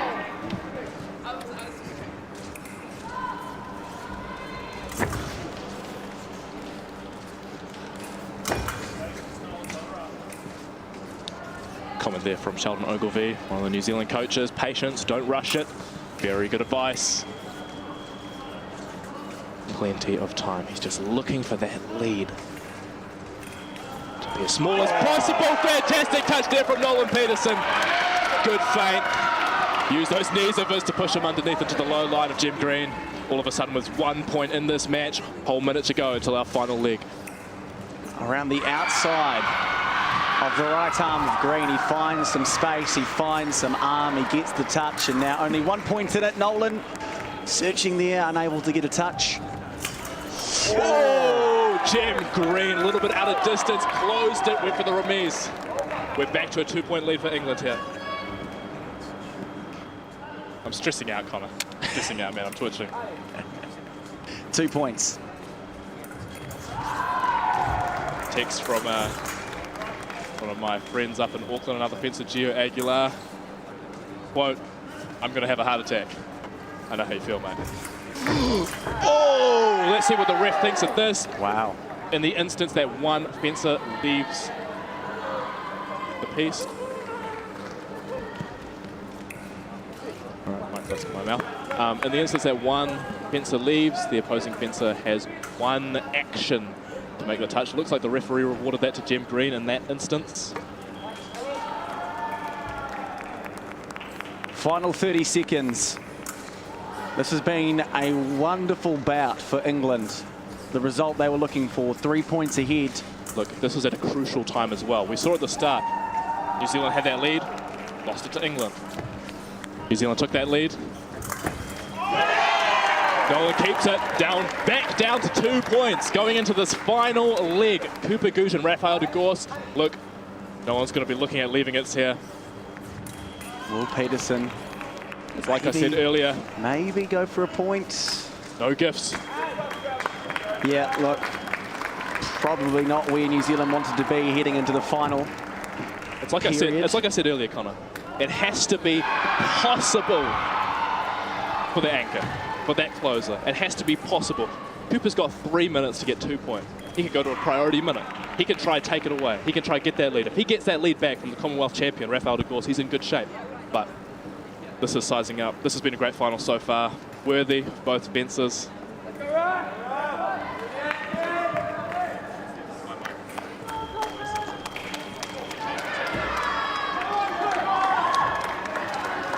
This is what we've been waiting for. Two of the best from either country. Cooper Gooch for New Zealand against the Commonwealth under-20 gold medalist here this week. Rafael de Gorse representing England. 2 points in it. Anything could happen. Can New Zealand secure the gold? 1 point at a time here for Cooper Gooch. 1 point at a time. Cooper dancing around like Muhammad Ali here. All the pressure on New Zealand. Exactly where de Gorse wants to be. 1 point at a time. 1 point at a time. Oh, brilliant timing there. Look, Cooper Gooch. Cooper Gooch tried to provoke Rafael de Gorse there, but he went in confidently. He's looking to close this off. Looking over at the team of New Zealand athletes and coaches looking on, some nervous faces. 3 points with just over 2 minutes remaining in the final period. It is possible. In the event that we end this period and it's all tied up, Charlie, what do we do then? Oh, we go for a priority minute, but it's not looking likely right now. Cooper Gooch, he has to take his time. He's got 2 minutes. Let's go. 4 points. This has been a fantastic match from both teams here. Cooper can do it. He knows he can. He just needs to solve that problem that is his opponent. Oh, we're seeing some crazy movement here from Cooper Gooch. He's really pushing it out. 1 minute and 40 seconds left. 4 points. De Gorse looking very patient. I've been looking for some more pressure here from Cooper. He needs to get Rafael de Gorse to crack, and he does! He gets him to crack! Rafael comes out. Yeah, he thought he saw an opportunity. But he didn't. Took it away. Cooper's fantastic at that. I know it firsthand. Oh.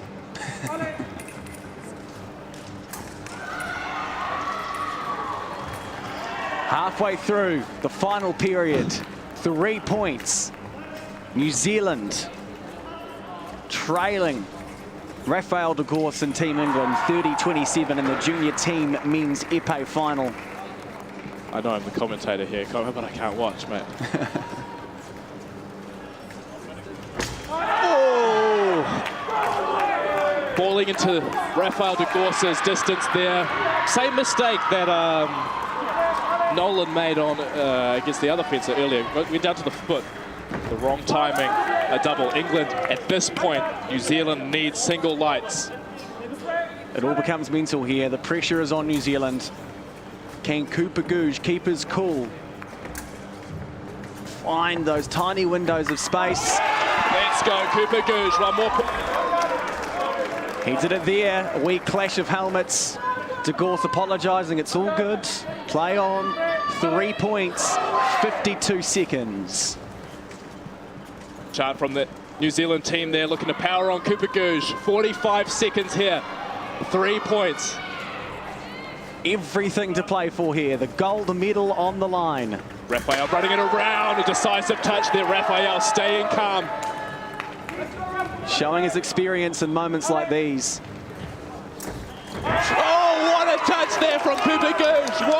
it there. Charlie on his feet, as is the New Zealand crowd. 30 seconds remaining. 30 seconds here from Cooper Gooch. He's moving around, looking to provoke it. Everything counts here. Oh, a double point. Double point. England is happy for those double points. He's got 20 seconds. Cooper needs to work here, but he doesn't want to rush it. It's always possible. Oh! That could be the match. Rafael de Gorse. Cooper looking to take a moment. 15 seconds, 4 points. You can do it, Cooper!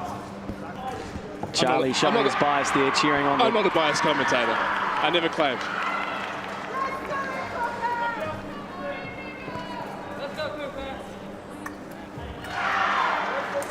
What a match this has been.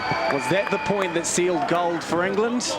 Or can 15 seconds turn into 4 points and extra time?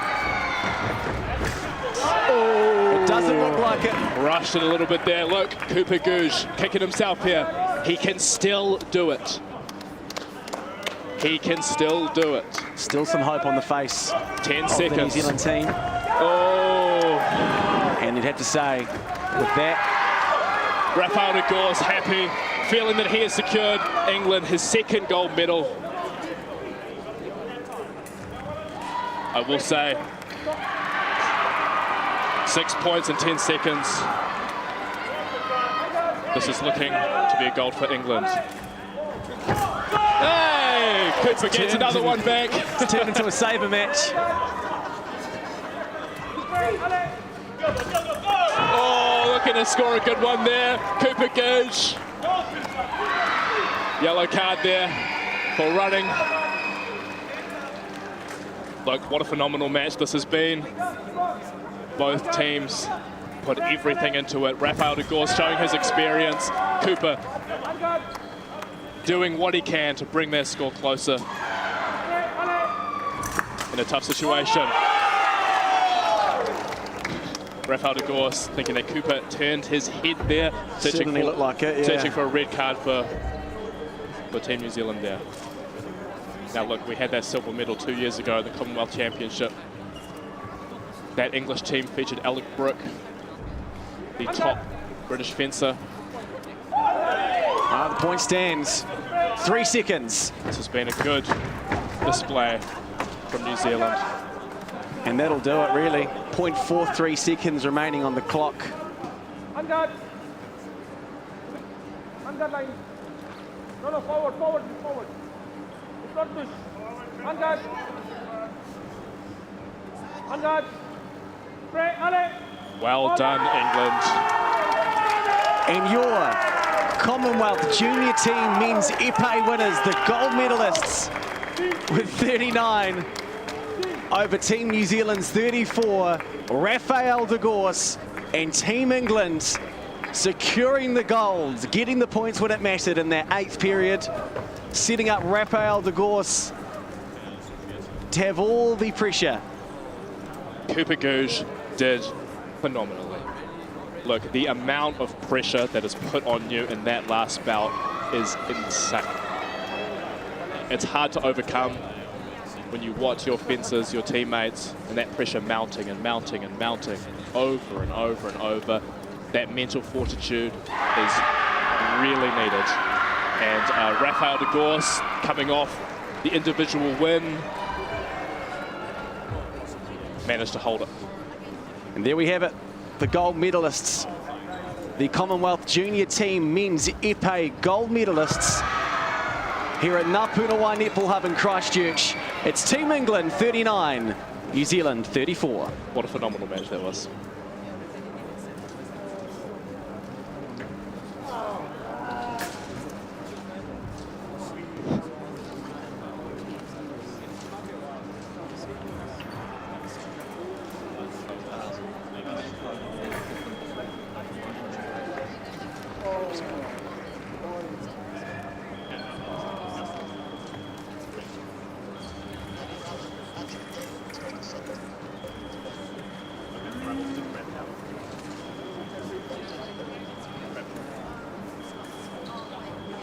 Well, what a match it was. Phenomenal match, close. New Zealand showed great resolve. Great effort there from a fantastic and memorable New Zealand team against a very strong English team. They are so happy for that win. New Zealand will be gutted for that second place on home territory, but man, did they do us proud. Indeed.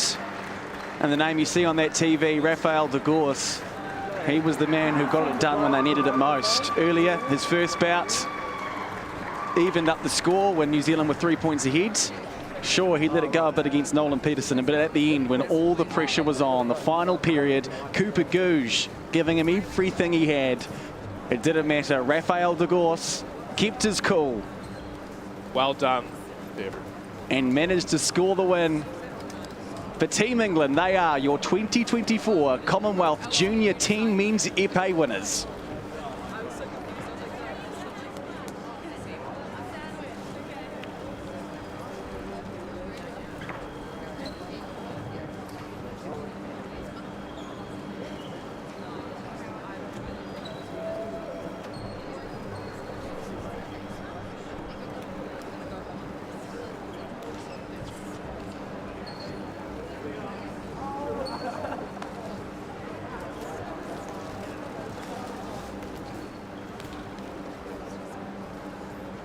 Those who are still on the live stream from all around the Commonwealth, thank you for joining us. I hope you enjoyed that fantastic final match between a fantastic New Zealand team and a really solid English team. They both did fantastic. Nothing in that until the end. Rafael de Gours demonstrated why he is now the 2024 Junior Men's Epee individual champion, adding a second goal to his reservoir. He's going to go home happy. New Zealand matching our feat from 2022. Defeating Australia again in the semi-final. I can't say sad about that, but gives us something more to chase for.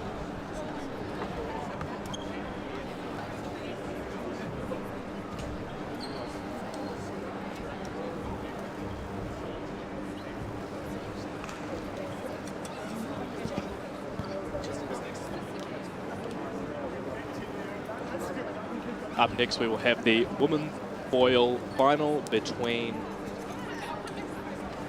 just waiting for that semi-final to finish. Scotland and Australia. Between Scotland and Australia. Right, we're off mic for a bit. But we'll come back. Yeah, we've got an interview about to happen, so talk to John before you go anywhere. Sure.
Well, we can do it. So we can do it on the side like that. We can do it like that. Yeah. Do you want me to get them up now?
I'm here with Team New Zealand, the silver medalists in the junior men's team épée final. A fantastic match, unfortunately unable to secure the gold.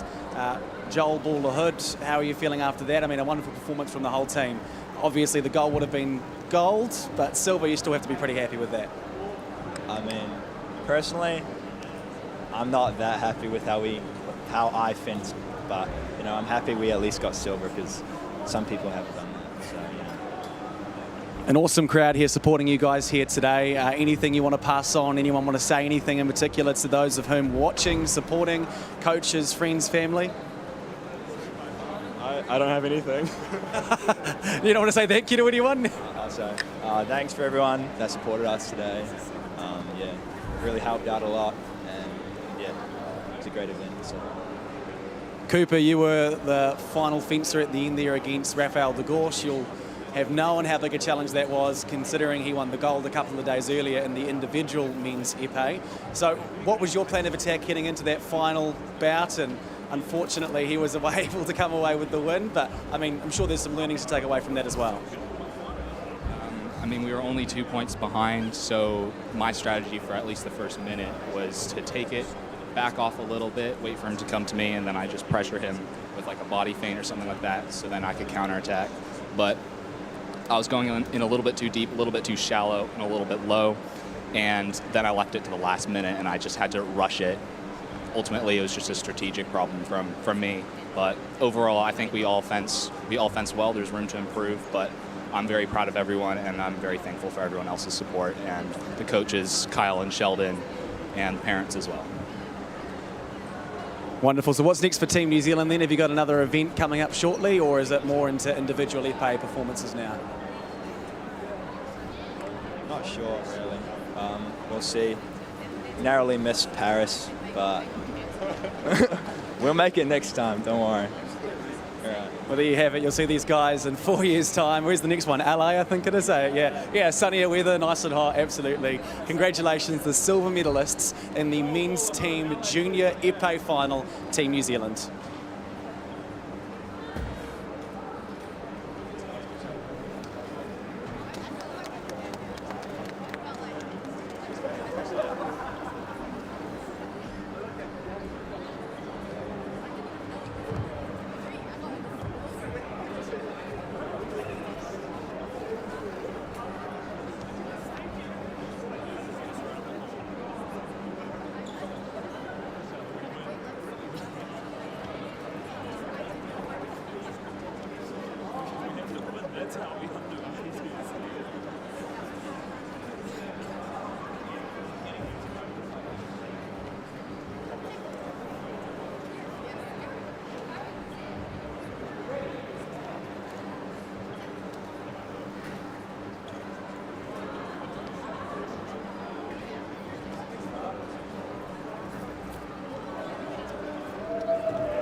Just waiting for one more person. Here he comes.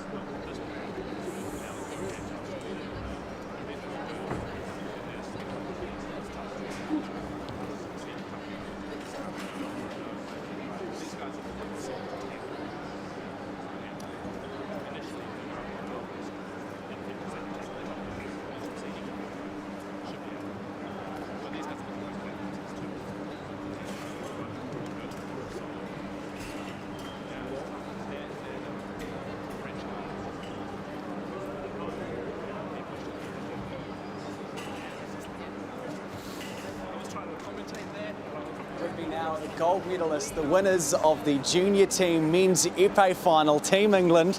Guys, you were, after the match ended, Rafael de Gorse, you were the last one to be on the piste, screaming, yelling, happy as gold. You're second of the week. You've got to be pretty happy with that. I'm very happy. It's that one was a real team effort. My second bout was terrible. I was so tired, and Jack and Jem did really good coming back. And at the end, I remember Jem told me just give everything, it's your last one. And yeah, I did it for the team, so I'm really happy. Cooper Gooch threw everything at you, and you guys as well. You were able to hold your cool though and come ahead with a 2-point lead heading into the last period, which was massive. How were you able to set yourselves up in such good stead heading into that final period? I think we all just pulled through when we had to. You know, everyone had a really standout leg in that. You know, without each of us, we would have lost, which is obvious. But I think that was the beauty of Team Épée, really. And it was a collective effort. And at the end of the day, you know, you win some, you lose some. We happen to win them today, so it's a good time, good experience, and thank you so much to these boys.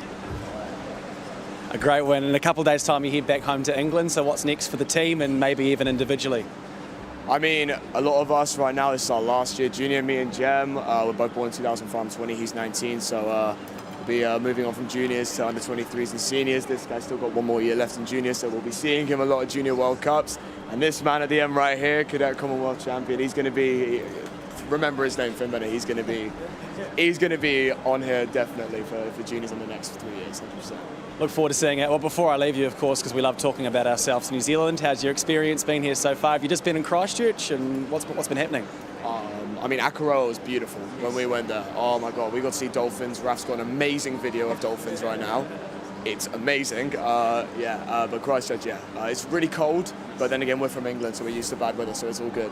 It's nicer than our summer right now. Yeah, it rains less, so You'll take that. The gold medalist in the junior team men's épée. It is Team England. Congratulations, guys. Thank you so much. Cheers. Guys, appreciate that. Thank you. Thanks, pal. Thank you. Sorry, cheers. Cheers, guys.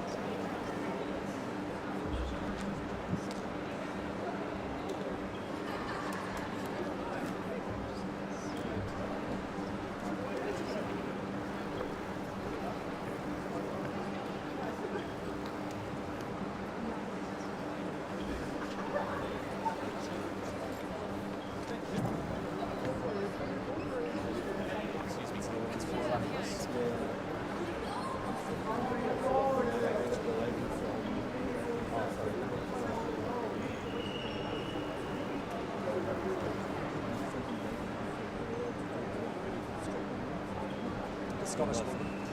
Yeah, absolutely. So that's fine because I'll probably have to head off after that match anyway. Amazing. Oh yeah.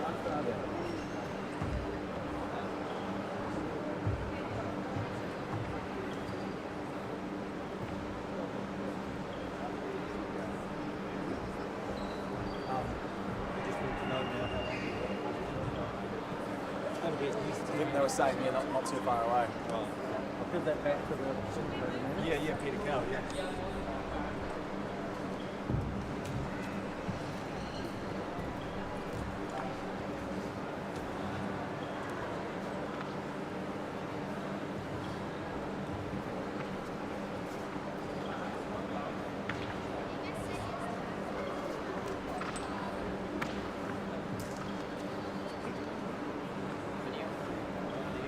Comment.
It's all right. She has fits today, so she's on the list of questions.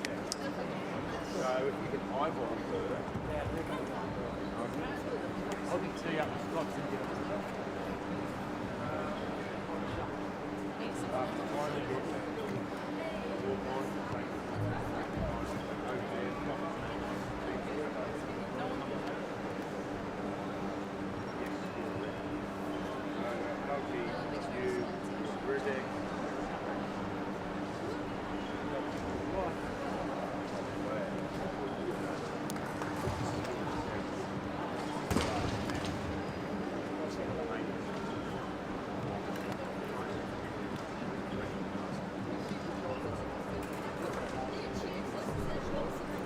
I'm going to send them over. I don't know what's the time. Let's go.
I'm always ready.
Or we can start any time, or do you start?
Kia ora, hello and welcome to Ngā Pūnawai, the netball hub here in Ōtautahi, Christchurch for the Junior and Cadet Commonwealth Fencing Championships.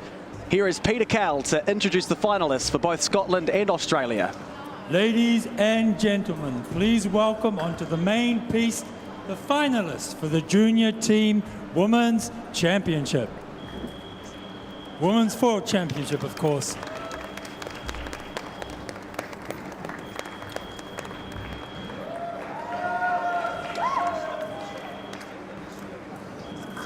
Scotland, represented by Ellen Buckley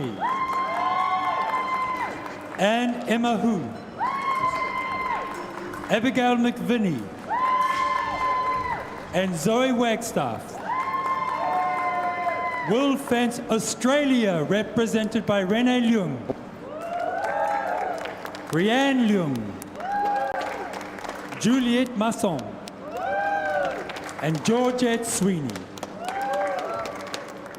The referee team, Taipei's Hao Chi Huang, New Zealand's Julius Hertzhoff, Thailand's Vidadesh Kotni, and India's Deepak Singh Bhatia. Everyone to your positions, please, and good luck. Kia ora, hello, I'm Connor Kiddo, taking you through the proceedings this afternoon, and joining me I have the wonderful Charlie Bialetti, as he has been for the past couple of days, and Kate, I believe introductions are in order. Hello Kate, how are you? Hi, I'm good, how are you? Good, give us a bit of background on yourself, Kate. So I'm here as the coach for Scotland, and I'm a sabre fencer, but I know a little bit or two about foil. I can bluff my way through it. I'm sure you'll be fantastic. We have Kate here, of course, because it's Scotland taking on Australia. So, Kate, you are directly involved with this foil team.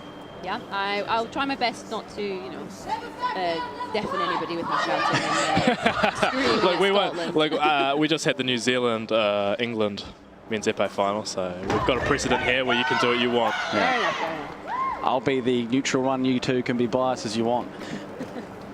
Yeah, so it is Australia taking on Scotland. This is the Junior Women's Foil Final for the team event.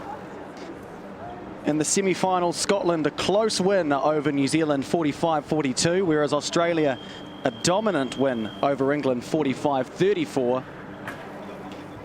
But anything can happen, as we learnt in the final of the men's epee team event. It all comes down to building each other up, making sure you're not letting your opponent get the best of you, and working together. Kate, you must be familiar with this women's foil team. What can you tell us about these fencers? I can tell you that they are all based in Edinburgh. They're in two different clubs. Sal Holyrood, is that one of them? Sal Holyrood and Edinburgh. So Ellen, who we all have on now, is based in Sal Holyrood, and which is our Keith Cook and Sure. Sean Walton. So on the right here, we have the name Neve O'Neill, but this is in fact Renee Leung fencing. They haven't been able to change the name there on the Fencing Time Live platform.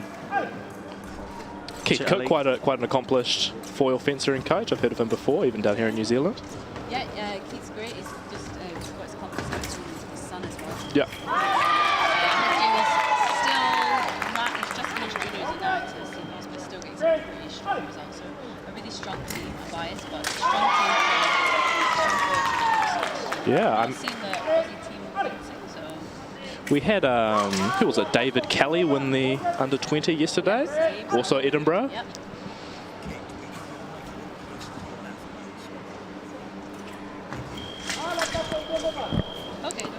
Now, what I can tell you about this Australian team, the Australians are generally pretty good at foil. Yeah. They've had some good results. I think they had 3 in the top 8 in the individual. Not sure if anyone was on the podium. Maybe one of the semi-finals. Oh yes, Georgette Sweeney. I suspect was on the podium. Just have to double check that. But they've got some good traditions, some good fencing clubs out of Sydney and Melbourne. I'm not sure many of these fencers would have fenced each other before. No, I've not seen, I don't think any of them really fenced. We did have the rematch of the junior women's foil individual in the team event earlier as the last anchor match with Zoe taking us to a win. First points for the Australian, Niamh O'Neill. It's 2-1 though to Scotland currently. Alan Buckley. Actually, Renee Lung on the right there. Apologies, Renee Lung. So for those of us unfamiliar with the foil format, especially in this team format, how many periods are we going for and what's the goal of each team? So it's a relay to 45 points, same as in foil and épée, but they're timed, so it's 3 minutes of each, of 9 minutes altogether. So the aim is to get to 5 points first, but if time runs out, then it goes straight on to the next match. Lung has taken the lead for Australia the first time in this one. So Rianne Lung was in fact on the podium yesterday. And a nice power pass there for Ellen. As was Juliet Masson. So there were 2 Australians in the semi-final matches in the individual. Zoe Wagstaff, of course, making the final and bowing out to the Kiwi champion, Ruby Chan.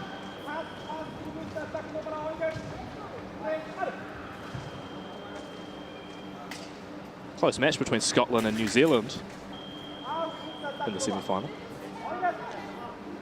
Scotland winning 45 points to 42.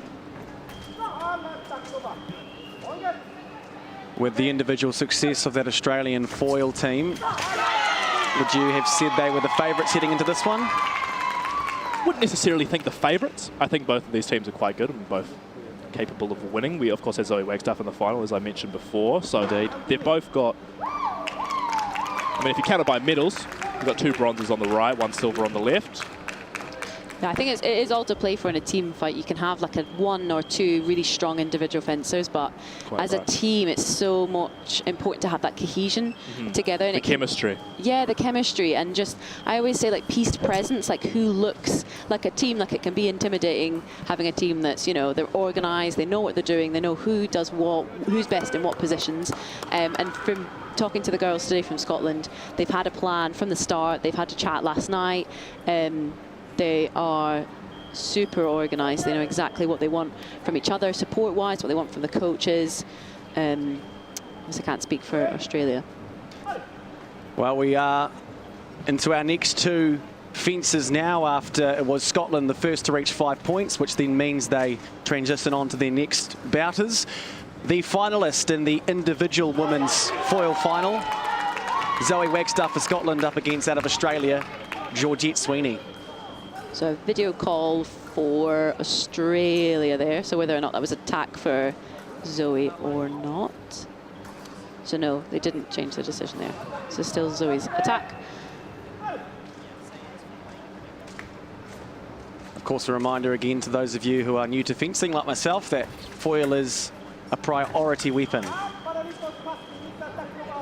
So it's off the referee's judgment as to whom had the priority on attack. Is that correct, Charlie? That's quite right.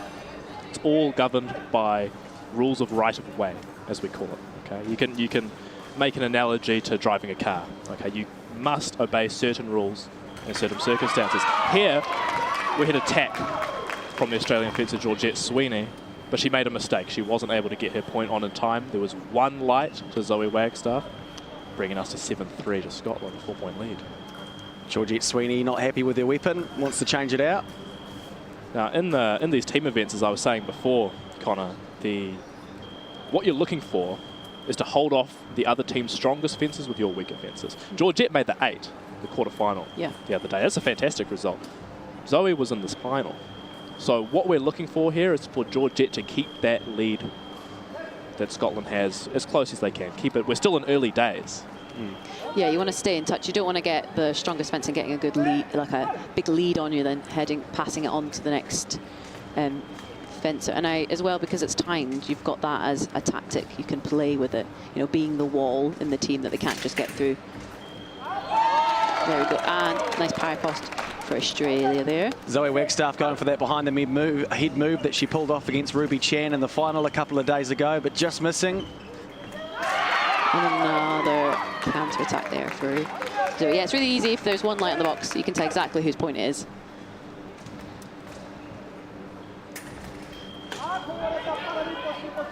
(8-4) Scotland ahead in the women's junior foil final here in Ōtautahi, Christchurch. Another point for Zoe, one more, and we'll switch to our next bouters, our next fencers. Yes, this is a key point in the match, I think. Who gets the next point? Nope, on to the next one. So that there could make such a big difference, whether like a 6-point difference or like a 5-point difference. I thought Georgette Sweeney was unlucky there. The untrained eye, I'm not a judge, I'm not a fencing expert, but it did look like she had the priority there. What happened? What did I miss? I would have said that, she stopped a little bit. Okay. So you cannot, once you have the priority, if you make any sort of mistake, so you're parried, you stop your attack, you search for the blade in the wrong way, you stop threatening target, then it gives your opponent an opportunity to take over that priority, which is extremely crucial. Yeah, and a good fencer will see any sort of pause, they'll be able to change straight into that. So I think she just hesitated ever so slightly, and Zoe's able to get through her. Well, the voice you're hearing there, one of the coaches for Scotland, the lovely Kate. I'm sure you're happy. 10-4 heading into our third period, our third bouters, our third fencers. Juliette Mason now for Australia on the right-hand side, and Abigail McVinney on the left-hand side in the junior women's foil final. Here in Christchurch at the Ngā Punawai Netball Hub, a fantastic brand new facility that has served us well these past few days. Excellent counter-attack there. Yeah. So that's why we were saying that Abigail was progressing. She's the attacker, but Juliette gets that one light in the box. Can't argue with it.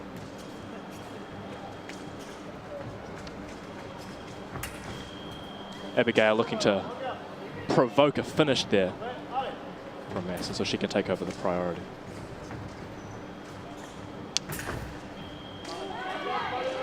Yeah, I think she just tried that and just missed it, just hit off target there. Very possible. Remember, a white light is off target. Unlike épée, where the whole body is target. There are no white lights in épée. Ooh, just missing that attack, just clean over the shoulder there.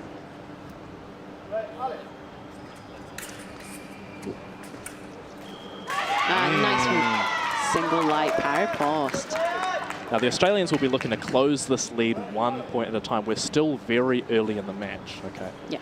They close that by 2 points each match, there's no problem. As we saw in our junior men's épée final, the lead can change quite a bit. Scotland looking to run the time down, looking to extend that lead, or more importantly, hold it for those later, more crucial periods.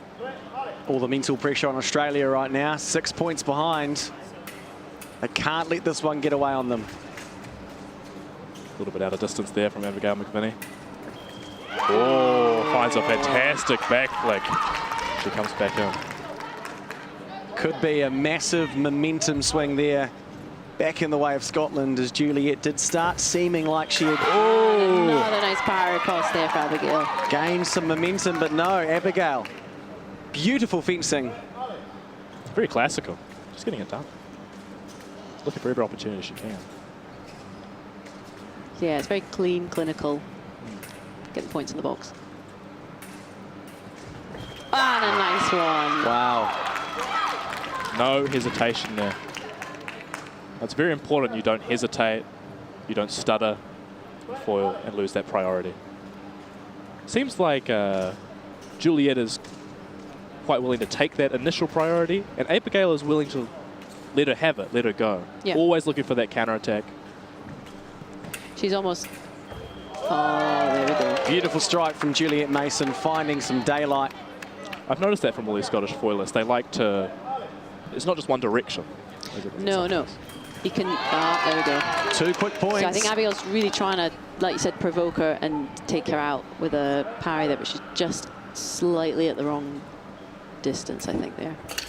There we go. There you go, right at the tip there. Yeah. There you go. Commentator's kit.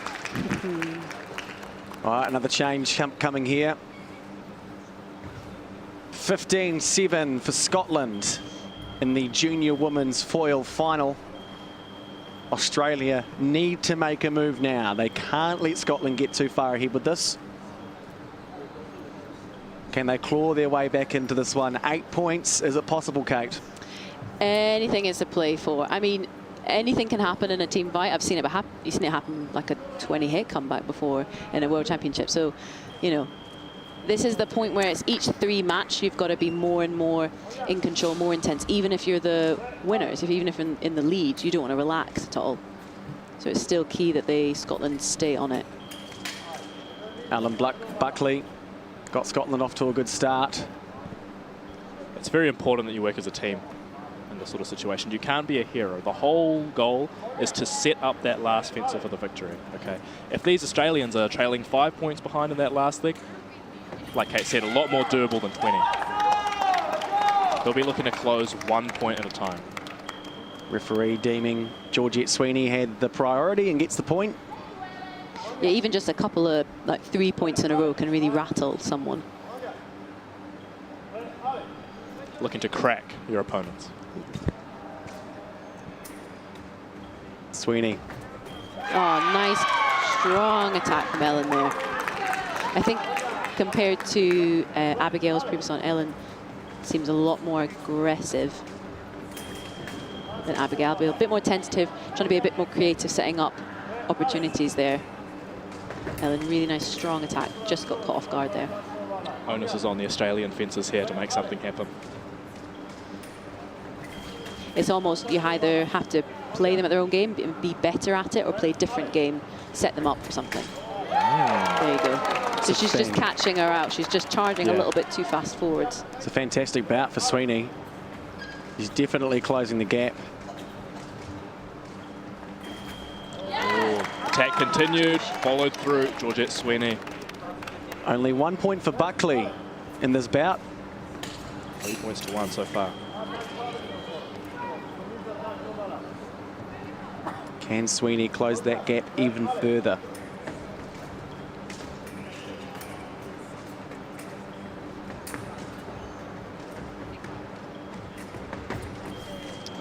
Counter-attack off target there. No light from Ellen Buckley. Buckley, that movement of her sabre, it's not her sabre, sorry, of her weapon, that's an intentional move, I'm guessing.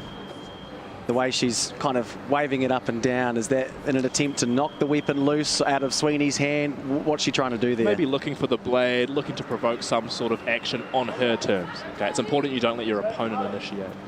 Here she's looking to make blade contact. Yeah. Parry riposte is off target. Okay, look, she searched for the blade. She reached it that time. Just missed. In foil, you have to hit that grey area, what we call the lame. Off target. So it seems like Ellen's doing the right thing. She's just not getting the point on target. Letting her arm fall down a little bit too much. Hit into her preparation. So her distance, she just stepped in and wasn't ready, and then getting counter-attacked. It was a great strike right to the middle of the body for Sweeney. Attack parried is off target. Referee Julius Hertzog from New Zealand. Off target again. Sweeney gets one more. We move on to our next fence. Is that correct? So they'll be fencing for 20 points in this match, unless the time runs out. I see. It's been a good leg so far for Australia. I would say that Georgette seems to be very much in control so far.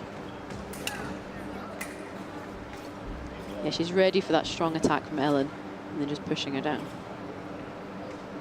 Nice slow attack, finishes off target.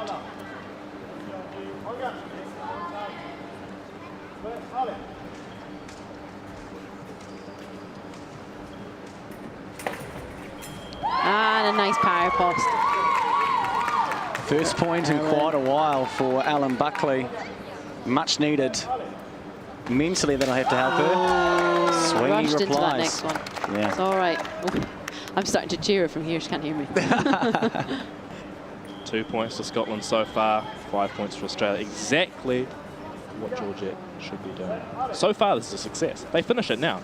There's no problem. Slowly set up that ninth leg for your anchor. In this case,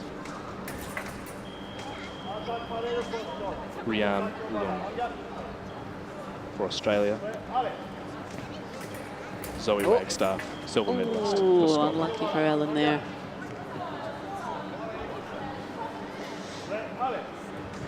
Whoa! Ref's going to video. Haven't had many double lights here so far in this Oh. match. Quite the scrap. If it's deemed simultaneous, is that no point for either? No point. Video attack is given against. So Sweeney gets it. She's had a fantastic bout here. Yet another one for close Sweeney, one. bringing the Australians back into this match. At one point, I believe Scotland were 8 ahead. Now, after that, only 2 ahead.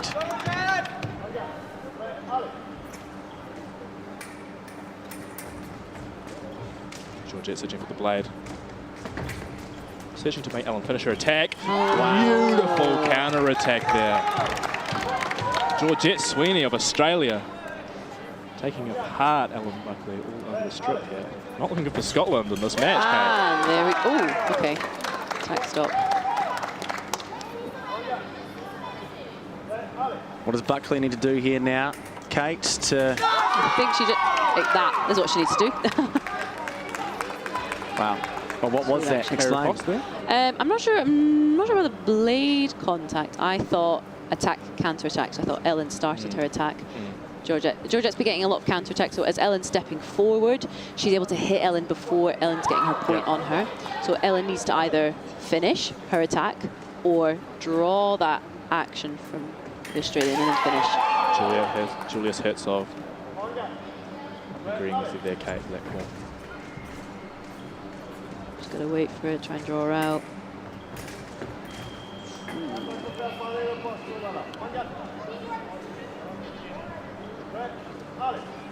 Buckley looking to keep this lead. 1 point, still a lead. Just get to the end there. Very post. Buckley searching for the remise, a little bit too far away to be doing that. Exactly what Team Australia would have wanted. Right idea. She's just not getting that right on. No, I think her distance is just ever so slightly out when she goes to her post. Under 30 seconds remaining in the 4th period. Oh, attack. Australia with the lead. If Sweeney reaches 20 here, we go to a break. Right. Yep.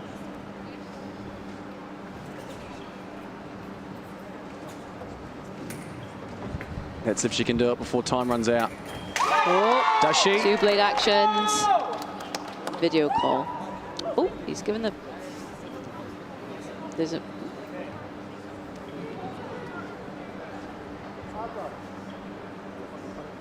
Go back to the video. I think they've accidentally given Ellen a point. 20. Score should read 18-20. And we'll take a break. Man, Georgette Sweeney has done, well, not the impossible, because anything is possible in this format. The Team Junior Women's Foil Final. England are now in the lead, 20 points to 18. Quite a formidable match, that one. 13 points to Australia. Is that right? Yep.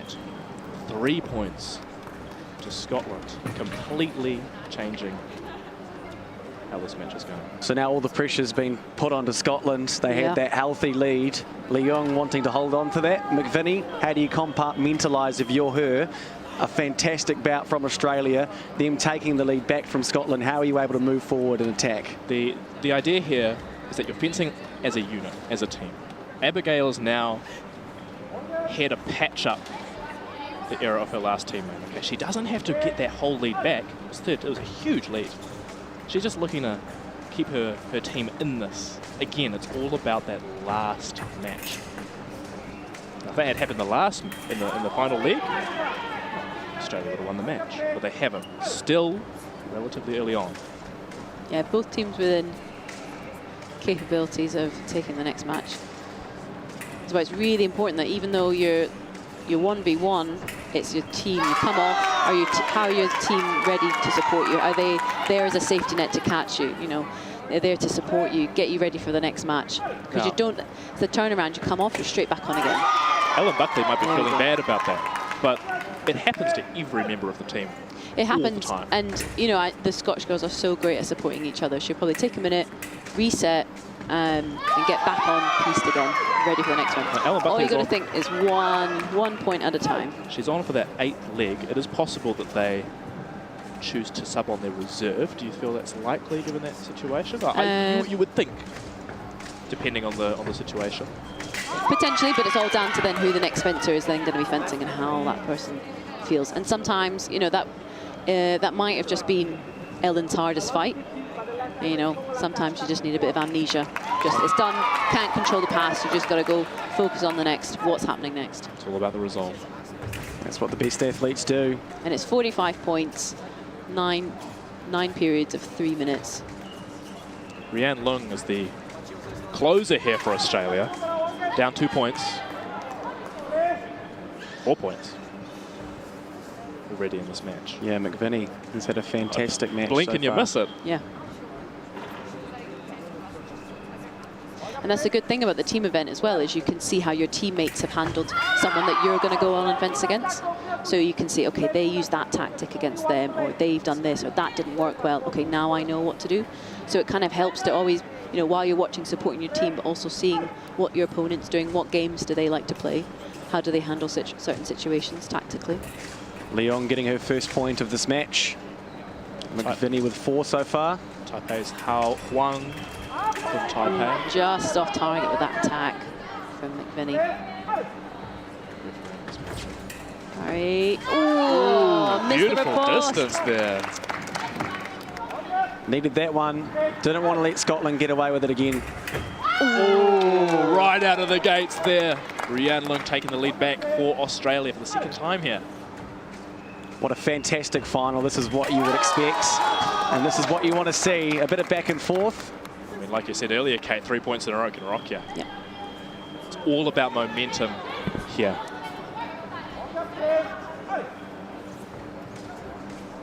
If you're just joining us, welcome. That's it. Nice hit from Abigail. This is the junior team women's foil final.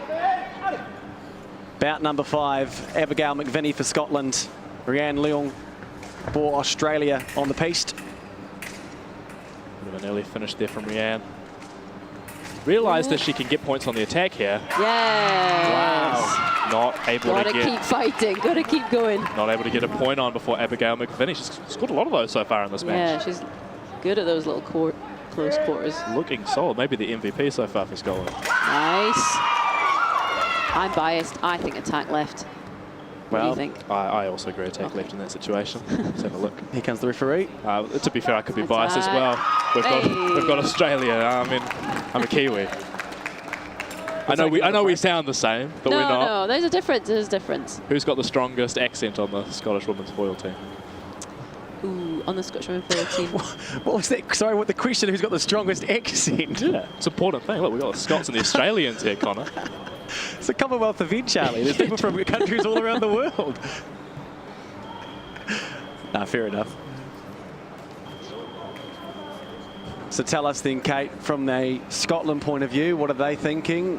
What do they need to do next? I love the glove there. They've got, well, this is our 6th one. So if you think about the 9 matches in each 3 period is each 3 fencers. So this is the last sort of section of the second 3 matches. So this is a key match going into those last matches, which are the big matches that like make the difference between. Absolutely. That 8th one and that 9th one. I mean, it's crucial the whole way.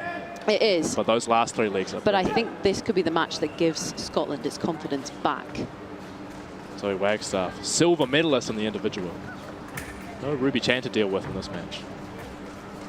I think she got a confidence boost from the team. Oh, around the head. One. Doesn't land it. She loves that, doesn't she? She does. She loves that. It's a great time. When you get it, it does look cool. It looks awesome. We got a good replay on that on the individual.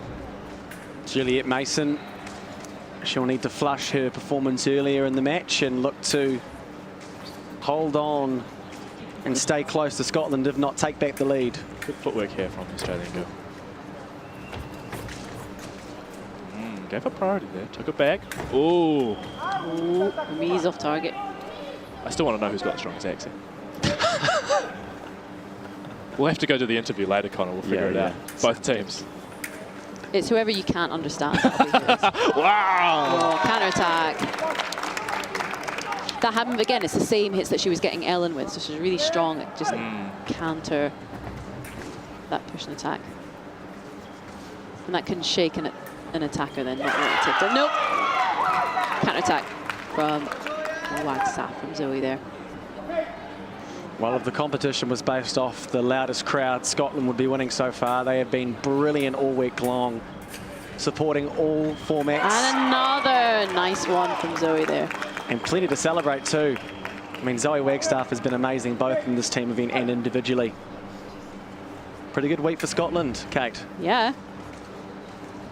We've got nice. Wow, good timing there. I mean, there's been some great results and also some great performances as well from fencers who this is their first ever Commonwealths, especially yesterday with Megan Upton taking silver, having possibly this first competition, being her first international competition at this Commonwealths. Really? That's awesome. I think we've seen a few. She just was so calm, cool, collected. Yeah. That's all you need. We've seen a few people like that from all countries this week. Debutantes in a Commonwealth stage. Megan Upton delivering a good result for Scotland in the women's pack. Oh, just past her. Wow, what a touch there. She had the priority, she held it. Zoe can't go for that touch because there's enough time for Juliet to get her point on. The Australian Juliet Mason, 26. Zoe Wagstaff, 29 for their teams. Gonna push her off target. Oh, just caught her.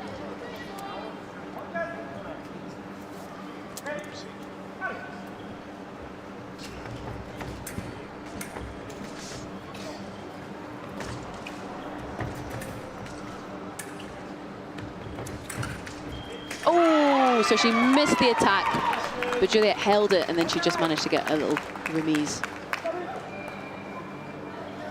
Another 5 for Scotland. Australia now with a 4-point deficit to overcome. Yeah, I think that was a key match for Scotland, especially with Zoe putting on probably their strongest fencer, making that sort of a swing match back in Scotland's favour here.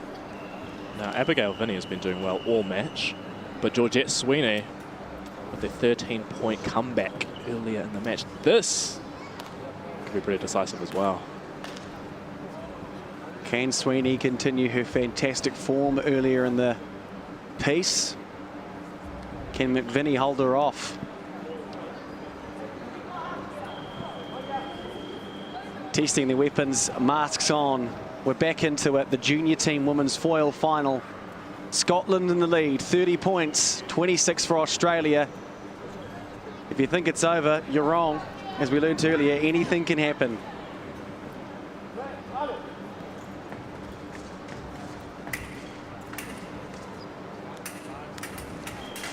Ooh, just missed that flick to back.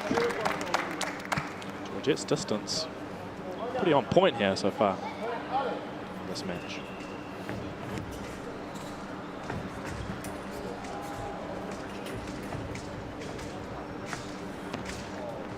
Georgette's third and final leg here. Oh, ooh, just missing that attack. Same with Abigail McVinney. This is both of these fencers last match of the tournament, isn't it? Last match. Looking to leave it on a high note, both foilists here. Nice attack given to Abigail there. Nice wee 4-point cushion for Scotland. Georgette looking to close at Yes, 1 and point. another one. Sorry, I'm going to get quite excited, guys, as this fight goes on. I'm looking forward to it. I think go hard. This is me, like, tame. Nice. That was beautiful. Well, I hope it gets a bit closer so we can see it in full force, yeah? Well, I just Let's see if Georgette can make it happen. Headphone warning for those at home.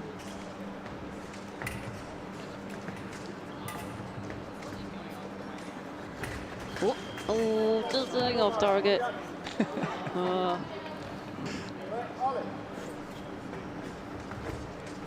Considerable lack of Aussies. Nice. Coming from the Australian camp this time. They need that energy as they are trailing.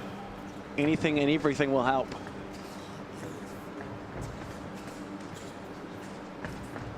Oh, Abigail trying to draw out, but missed. Good provocation there. Changed the distance, came in. Yeah. Georgette followed. Need a managed to get their light on. I think this fight, Abigail's making all the right decisions, but just... Let's have a look at the referee's decision here. getting Parry riposte. Could have been a review there. Yeah, I thought so. I should just check back with the coaches there, the coaching staff. We're not the Mari and referees, Donnie. are we? Attack. Target. I thought so. Down to 4 points. Again, it's just about making sure it's possible for that final fence. I mean, we saw a 13-point comeback already in this match. Anchors are Zoe Wagstaff, of course, and Renee Lung, both medalists. I would say that Zoe's experience. Yeah, Zoe normally is the anchor, and she's a very experienced, strong fencer. Reigning under-20 British champion. Oh, if I'm not attack. mistaken. Attack is given for Abigail. So she's 1 point away from moving on to the next period. And then handing it over to Ellen. Oh, and a counterattack.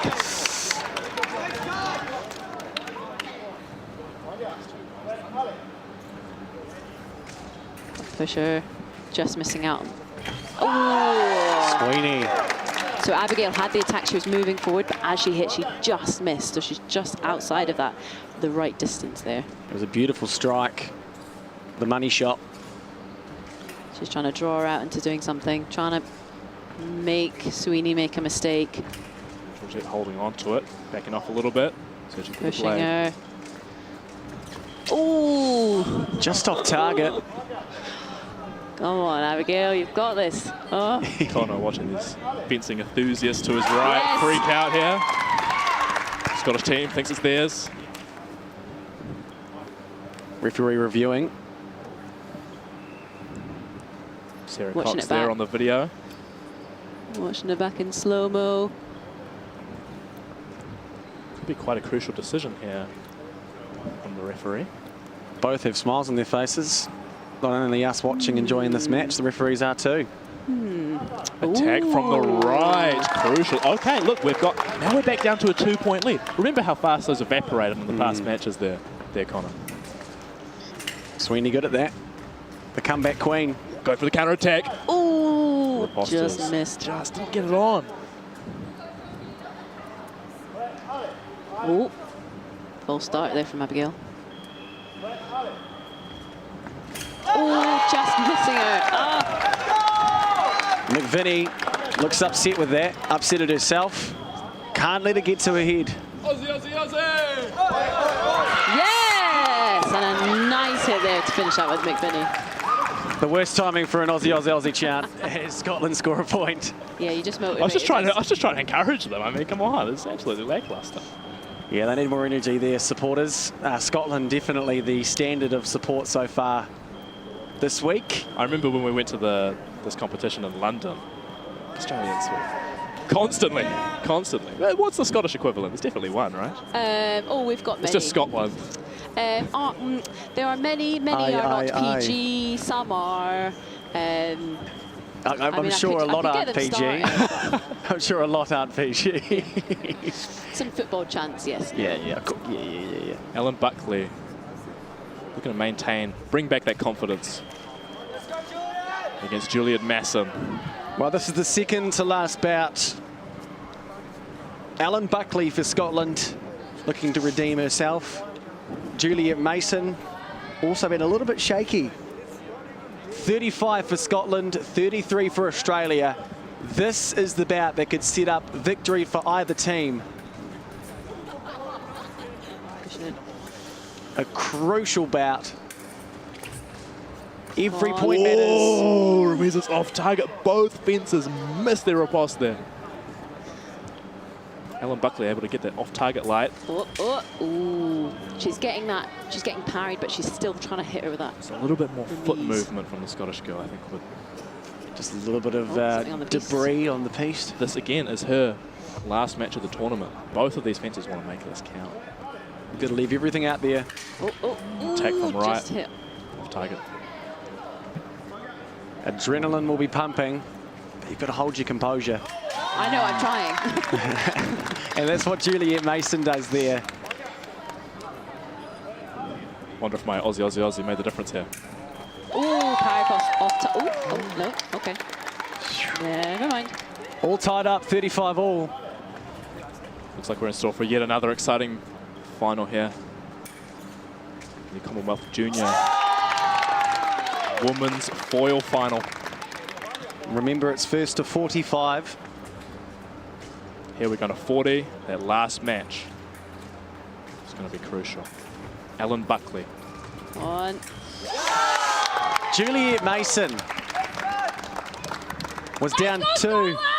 Kate's taken her headset off to rack up the we got a team. bunch of Aussies behind us as well. It's not great. She's not scared. I'm a redhead, I have to do it, sorry.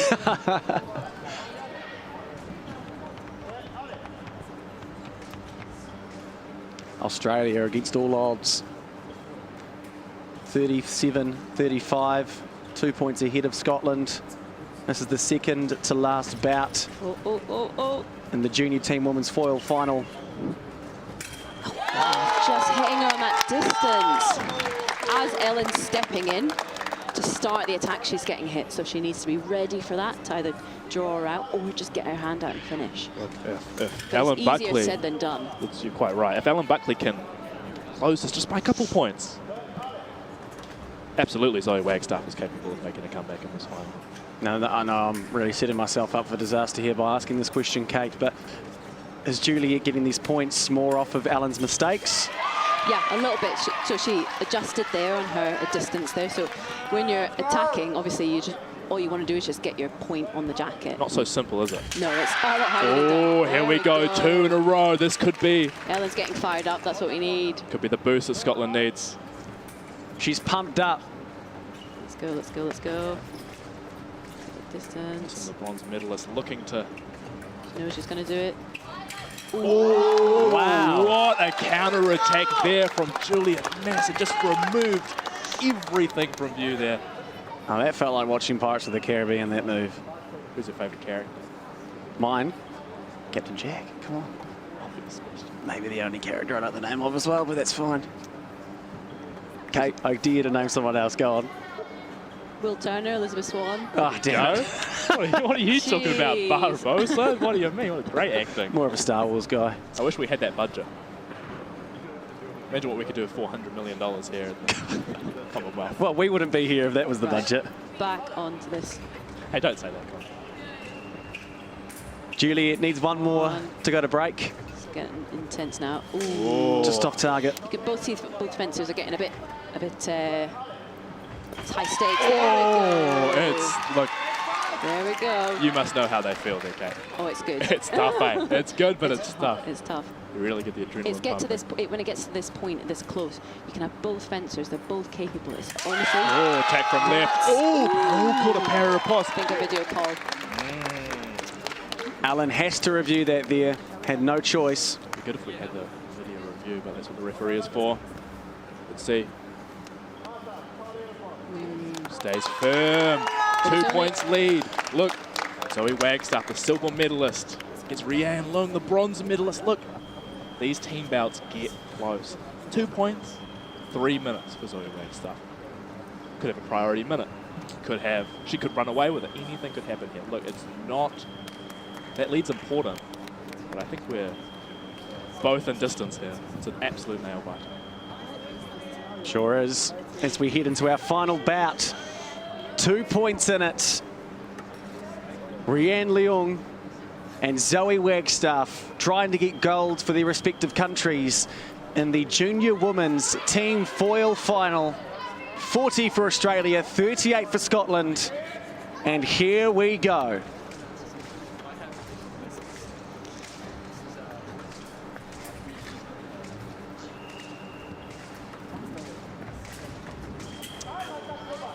Zoe losing her balance a little bit there, but Rhiannon unable to take advantage of that. Ooh, just missed that.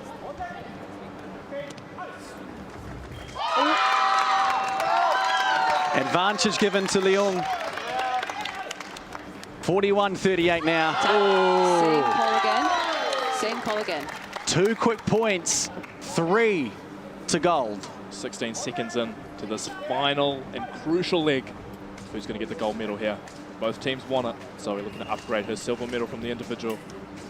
Just need to stay strong mentally. Take her time. It's all about solving the puzzle. A little bit different here. She had the priority. She had it, but just close that distance a little bit too much. Good counter-attack there from the Australian. 2 points. It's happened quite a few, and across all the matches, the girls are just getting caught on taking the distance when they're already close enough. Just catching them on that counter-attack. More Paraposmus, look, in some action here. This is some wonderful fencing. There he is. Whoop. What a final it has been. Australia at one point down 8. Now up 5. Oh, Parapos is off the target. Still Zoe.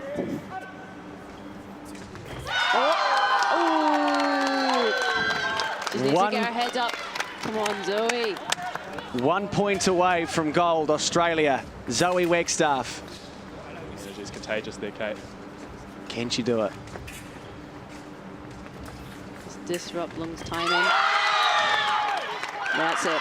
So there's 2 beats, but because Zoe's the attacker coming forwards, then she gets the priority on that one. Beat rather than parry. But Leong is going to review it. Yeah. So both fencers try and take the blade to gain priority. But Zoe's moving forwards. It's her point.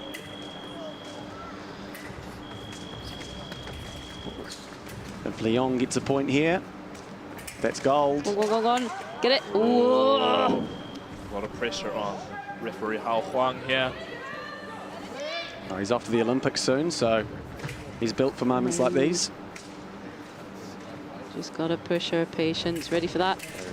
Oh! Just and missed that it. will do it. Well played from the Australian girls. Gold for Australia. At one point down 8. It was a fantastic performance from the entire team. And it's Australia over Scotland winning gold in the Commonwealth Junior Team Women's Foil Final. Scotland with 39, Australia, the gold medalists, with 45. Can't fight to both teams. Well done.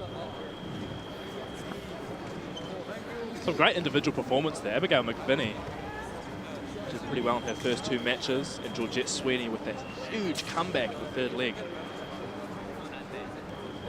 These team bouts are really something. But like we said, there's no one hero. It's just the whole team makes such a difference. How they support each other and how they're there, how they pass it on to the next fencer. So I will say congratulations to Australia. They did fence really well, and commiserations to Scotland. Yeah, I'll probably give them a little high five. There. Who, Australia or Scotland? No, Scotland. Oh, yeah. Well done, Australia. Well done, but yeah. It's kind of obvious who I wanted to win, but yeah. Well, tell us what's next for the Scottish team. What are these wonderful women up to next? Well, they're all on the I think they're all junior GB level fencers, and I mean Zoe's just come back from the Cadet Worlds. Junior Euros and Worlds. So I think for her.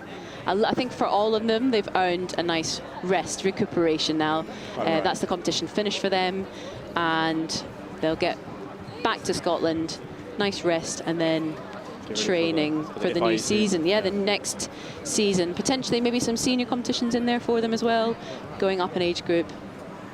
It's worth noting the Commonwealth is actually outside the World Cup FIE season. So most of these athletes had to push at one more competition. This will be the last one before their break. All the Europeans will be enjoying their summer right now. Of course, us down in Christchurch, not so lucky. Yeah, I think there's an event on maybe in July to do with sport. I don't know if you guys have heard of it, or maybe the Olympics. Oh, that one. Yeah, I think that's happening in Paris, maybe. Some people might be watching that. You excited for anything in particular? Yeah, I'm definitely watching the women's sabre. Going to be some interesting matches there. Unfortunately, there's no GB fencers going for fencing. So we'll be watching. No, none of the maids. I think The closest we had was Carolina Stuckbury in the women's foil. She's just Was lost. that second place in the Olympic qualifier there? In the zono, just lost out, which is really, really hard. So the way that the selection works for the Olympics, especially it's for fencing, incredible. it's really crazy. So they take it off the team results, and then they take it off the best from each zone, and then they do a competition from everyone in each zone. So it's basically the zonos is like a bloodbath, really. It's like only the winner gets to go to the Olympics. Imagine you got your whole traditional fencing nations, as, you know, excluding Russia at the moment. You have France, Italy. Oh, here we go. Here's some action from the Australians finally. But bravo, bravo. Anything to say? Anything to say? Australia #1. Australia #1. There we go. Could have. I mean, that was It's super original. Not, yeah, not pretty. No, I don't know. They're not #1 at much, but well, look, bravo, bravo. Look. Yeah, what are you going to say? You said look like you're going to say something? I must say, look, congratulations to the Australians. It was a hard-fought match. We have the bronze medal match between New Zealand and England still to come. Is that right? I believe so. If you've just joined us, the final results in the Commonwealth Junior Women's Foil Final. Scotland got off to a resounding early lead. Australia managing to climb their way back into it. And Rianne Leong at the end against Zoe Wagstaff. Finishing it off and getting the win for Australia. Gold in the Junior Women's Foil Final. Silver for Scotland.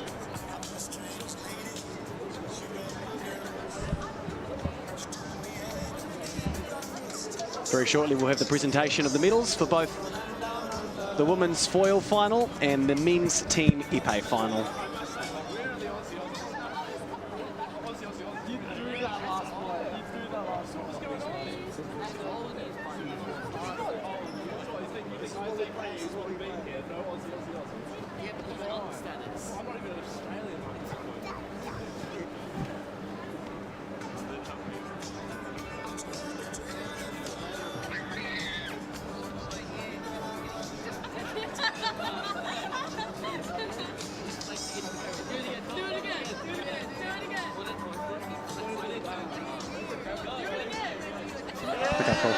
I'll jump off the headset.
Hello, can they hear me now?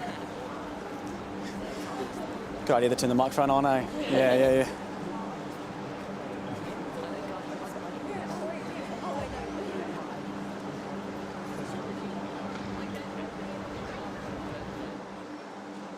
With me now are the wonderful fencers who have secured themselves gold in the women's foil team event final. Guys, I mean, tears, elation, screaming, happiness. Your initial reaction, Juliet, to that gold medal win? I think we all really, really wanted it. So I'm really happy that as a group, with these wonderful girls, we were able to get it in the end. Has it been a long journey to get to this point? I mean, how long are you guys working together on an average week? What is the preparation for a match like this? Well, the thing is, so we're from different states. So we're both from Victoria, and we're at the same club, same coach, and these girls all train in Sydney. But it's really special because like when we can come together to compete for Australia, all that kind of separation goes away, and we just become one big family. And it showed on the Piste here today. Moving forward, what are you guys looking forward to? I mean, you're going home, I'm assuming, in a couple of days, probably some warmer weather, but I mean, on the Piste, like in fencing, what's next for your team? But what's the next one? What's good for you, for your fencing? Wait, what?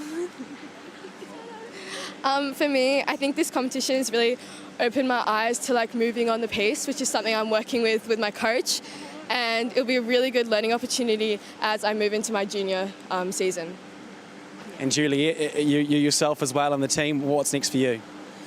Well, I'm aging out this year, so this is one of my last junior comps, so it's very emotional. But next for me is seniors. But I'll be wishing these girls still in juniors all the best for the next seasons. Awesome. And before we finish, anyone you want to make a special mention to? Any coaches, family, friends, supporters? Shout out to Thais Rochelle, best coach on the planet. Shout out to everyone who supported during our bout today, and then my coach. No shout outs? Shout out to Rosalie, I think. And to Taris, who's accompanied us throughout this comp. Awesome. Well, here they are, the gold medalists, the Australian women's foil finalists have done it. They've won gold. Congratulations, guys. Thank you so much. Thank you. Thanks, guys. Appreciate that. Well done. Thank you very much. Congratulations. Thank you. Congratulations, guys. You nailed it. Well done. Thank you. Thank you.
Your attention, please, for the medalists for the junior team men's sabre.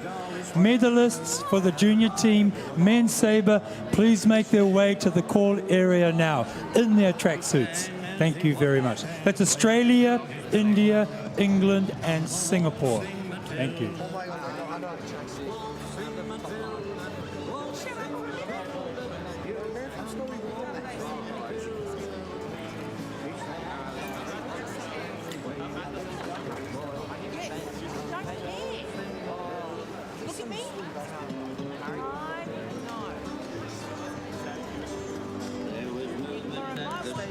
Call the word,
Ready?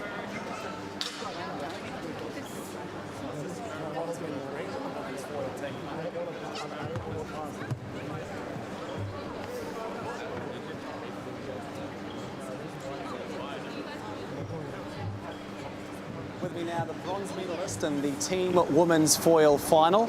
They had a fantastic match up to, of course, the semi-final of which they lost. And who was it to again, sorry? Scotland. Who went on to get second place. Like, that's okay, but I mean, you still have to be pretty happy that you'll be up on the podium later this afternoon. Yes, yes, yes. How did you manage to get this far in the competition? What was the strategy as a team going into that semi-final? Do you guys want to answer?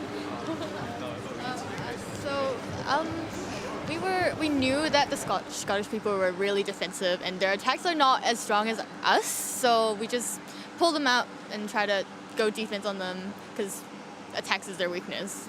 Yeah.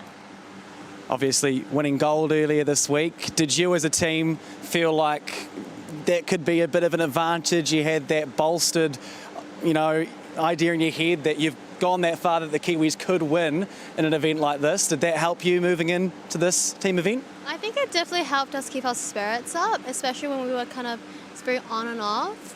And I think having Ruby on our team and us all really proud of her getting gold really helped us cheer her on and helped her feel supported, hopefully, in the last few bouts. How's the week been for all of you? I mean, it's so cool to see an event like this for the first time ever here in New Zealand. You guys are from all over the country, of course, but still the fact that you're on home soil, it's going to be pretty cool. Yeah, no, it's really good being at home. It's nice not having to travel and it's been hours traveling and all this money. And it's really nice that even people who aren't from the fencing community have come to support us. And it's just really nice to feel seen and supported for such a niche sport. So yeah. Any words of advice to anyone who might be keen to come and try fencing now? Just go for it, man. And anyone you want to shout out to, of course, who may be your supporter this week, a coach, anyone in particular you want to say thanks to?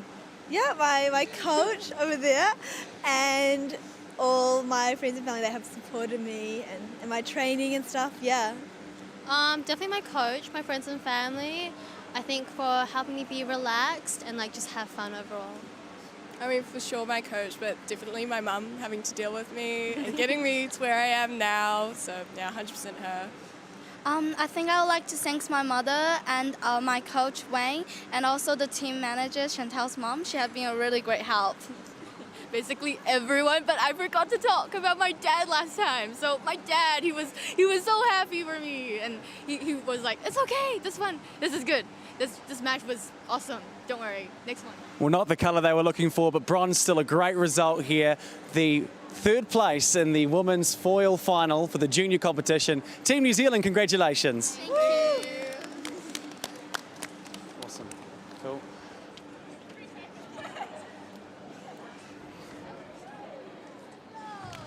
Well done, guys. Awesome. Thank you so much for that. Thanks, guys. Thank you. Thanks, guys. Thanks, Ruby. Thank you. Are we doing the medal presentation now, are we? If they can find all the finalists and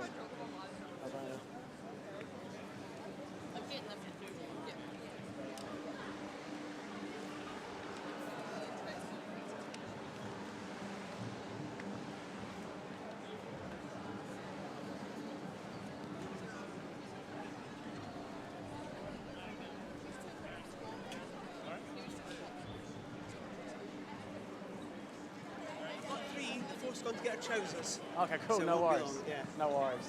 What sort of things are you asking them? Probably just how they're feeling about the silver. Yeah. What's next for them. How their experience has been in New Zealand and who they'd like to thank this week, essentially. Pretty straightforward. Family. Yeah, family, friends, that sort of thing. Yeah. Coaches. My old school teachers. Yeah, exactly. Hopefully they don't list everyone off. Yeah. Yeah. All the little people. Yeah. Spirited along. Here she is. Here she is. Cool.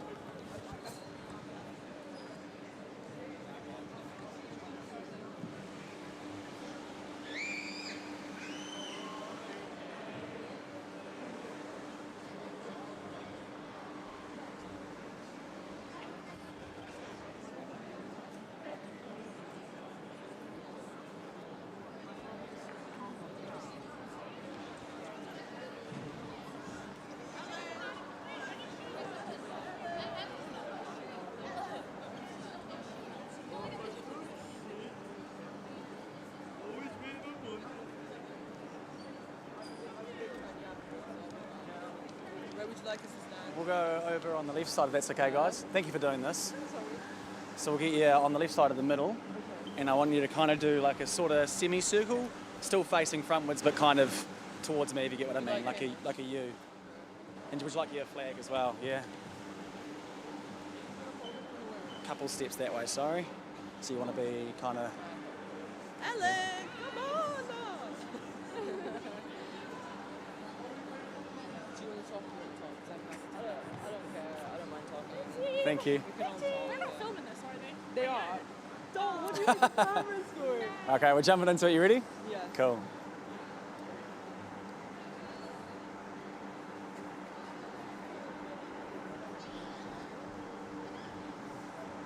The silver medalist for the junior women's foil final with me now. Scotland, a fantastic match.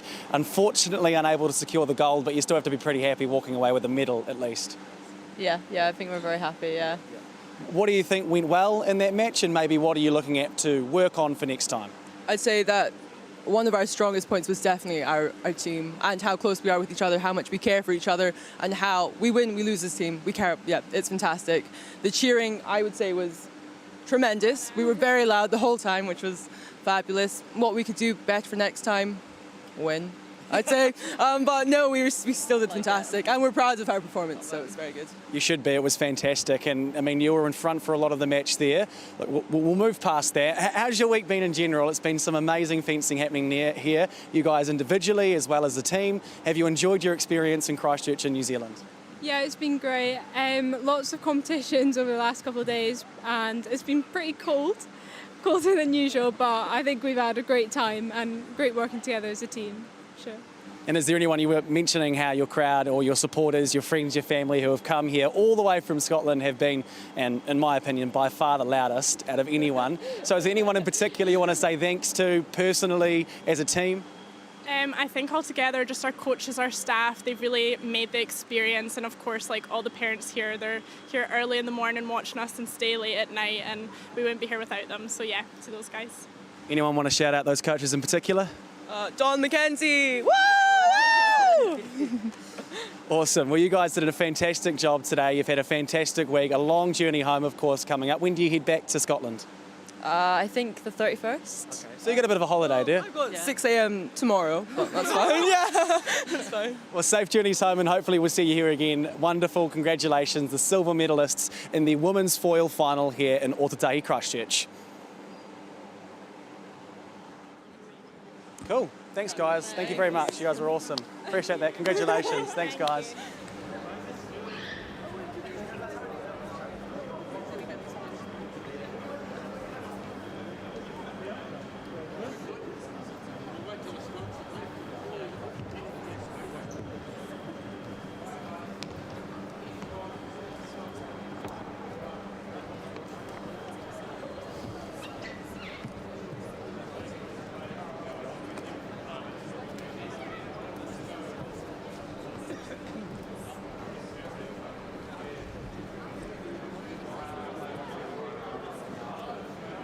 Ladies and gentlemen, please join me in welcoming to the podium the medalists for the Junior Team Men's Sabre Championship.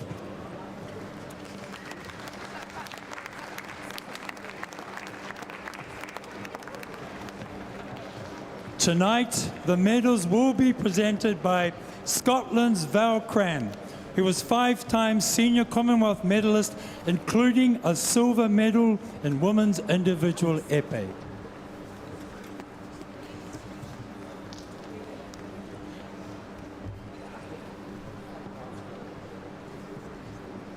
In the bronze position, representing England, Jacob Barr, Ryuki Hiyama, Alex Lister, and Henry Martin.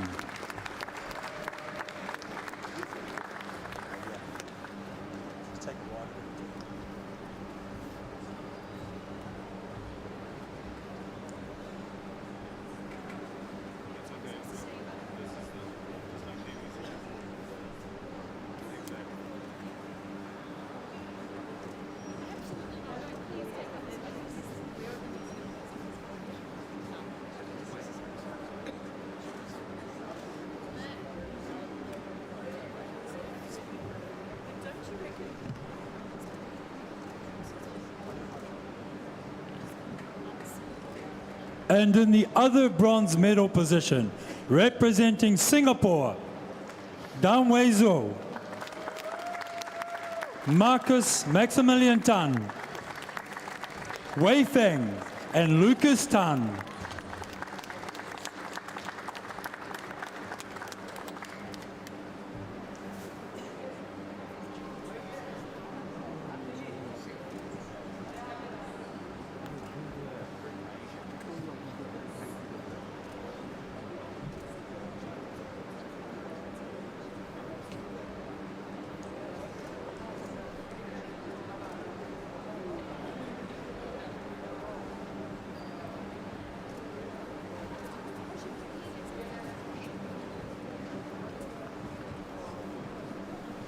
In the silver medal position, representing India, Lakshay Batsa, Harshit Kohli, Ronit Kumar, Shreyesh Avinash Jadhav, and Nikhil Sanjeev Vag.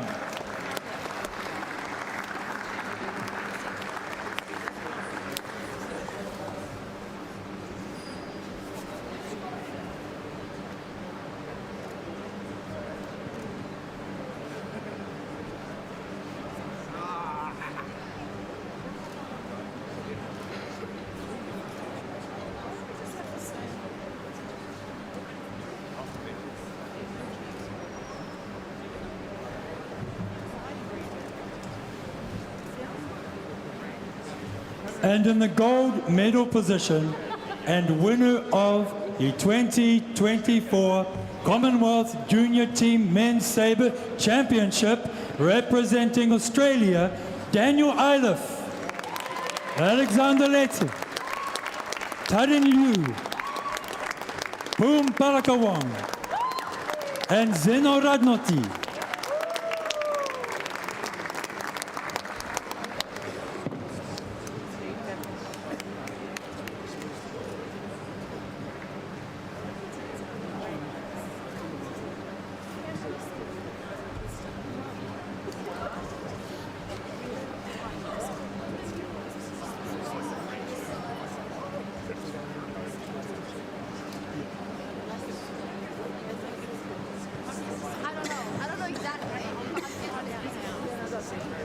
Please now all stand and face the flags for the national anthem of Australia.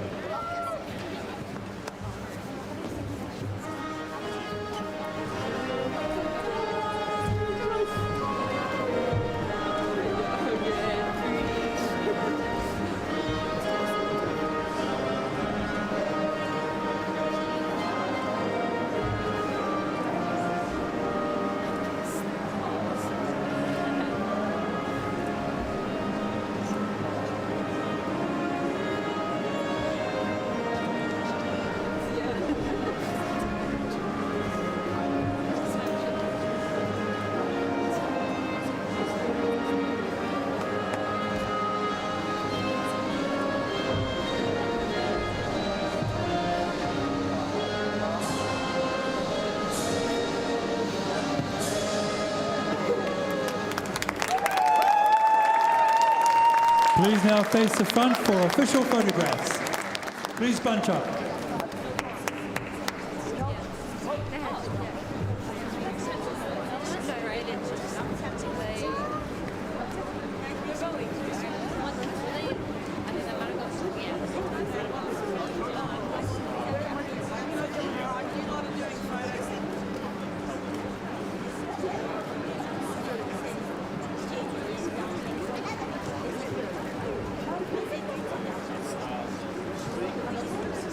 Thank you very much. Time now for informal photographs, including with flags.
Thank you very much, gentlemen.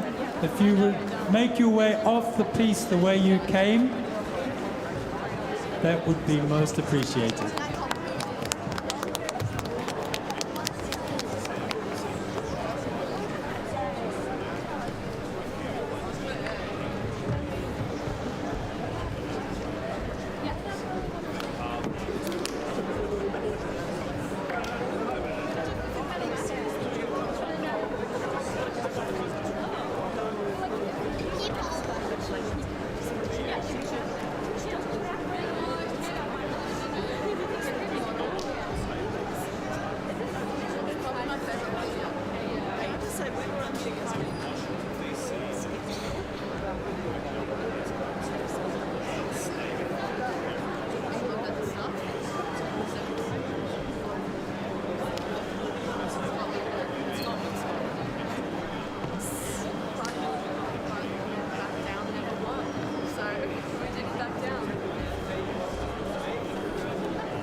Could the medalists for the junior team men's épée please make their way to the call area? Medalists for the junior team men's épée to the call area, please.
Ladies and gentlemen, please welcome onto the podium the medalists for the junior team men's épée championship.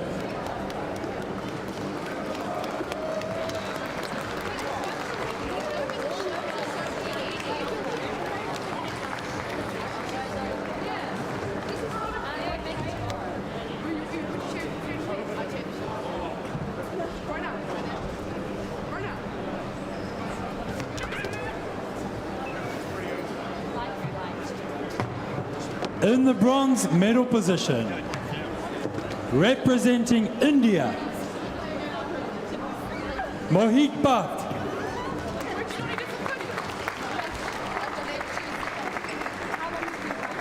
Aryan Sen.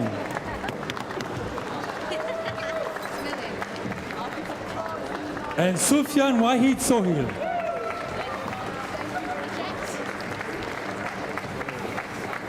In the other medal, bronze medal position, representing Australia, Kai Braun.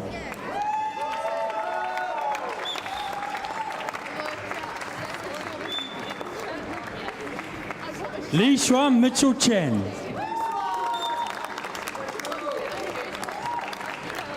Thomas Deller. Jinling Go. And Samuel Labaki.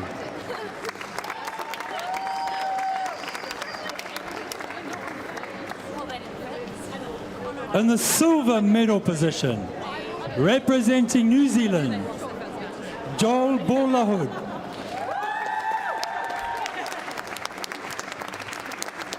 Cooper Gouget. Jack Hansen.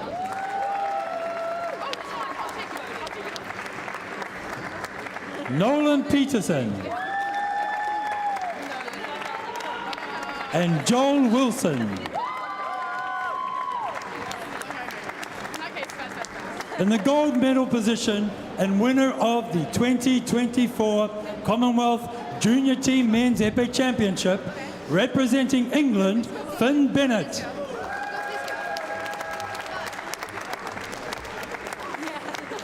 Jack Courtney.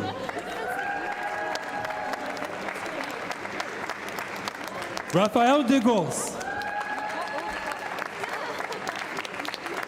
And Jem Green.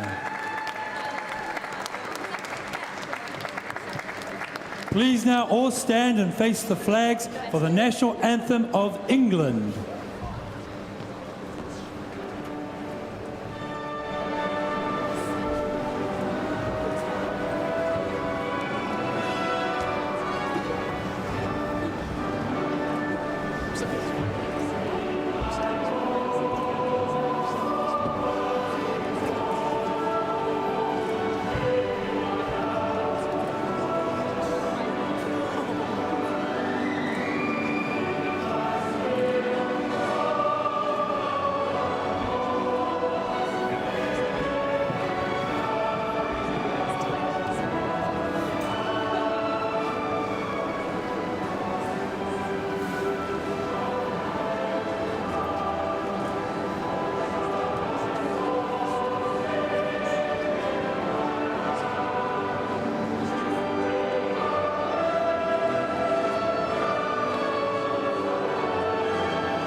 Please now face the front for official photographs.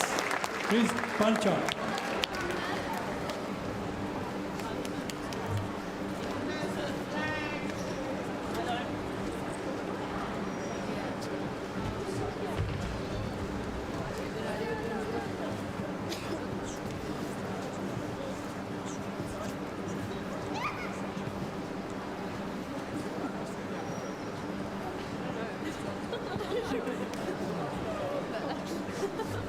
Ready to swing.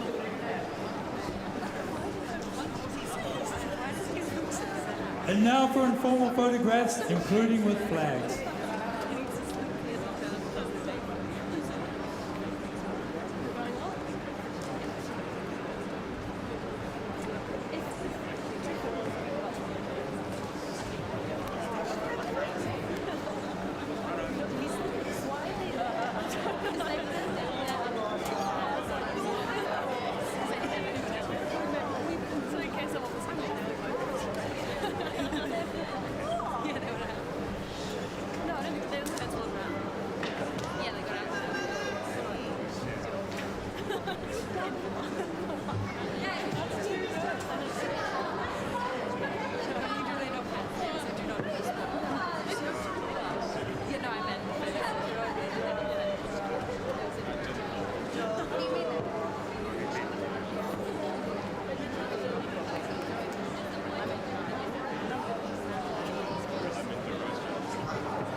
Could the medalists for the junior team women's foil please make their way to the call area? Medalists for the junior team women's foil, please make your way to the call area.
Ladies and gentlemen, please welcome onto the podium the medalists for the Junior Team Women's Foil Championship.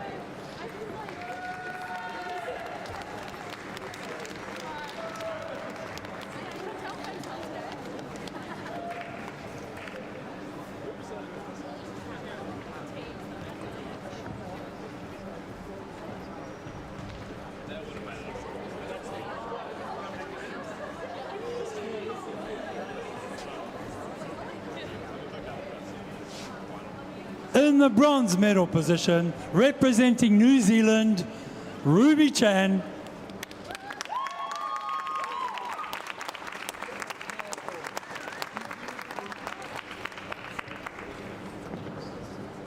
Angela Lee. Sorry. Chantal May.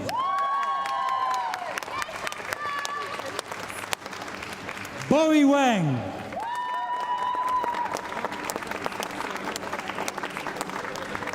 And Alan Lee.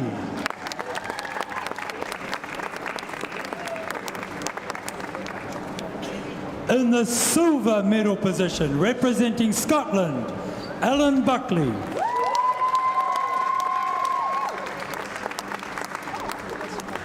And Emma Hu.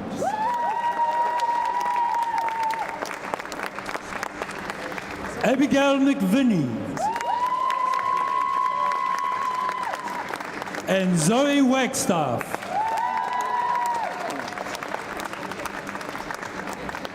In the gold medal position and winner of the 2024 Commonwealth Junior Team Women's Foil Championship, representing Australia, Renee Leung. Rianne Leung. Juliette Masson. Neve O'Neill. And Georgette Sweeney.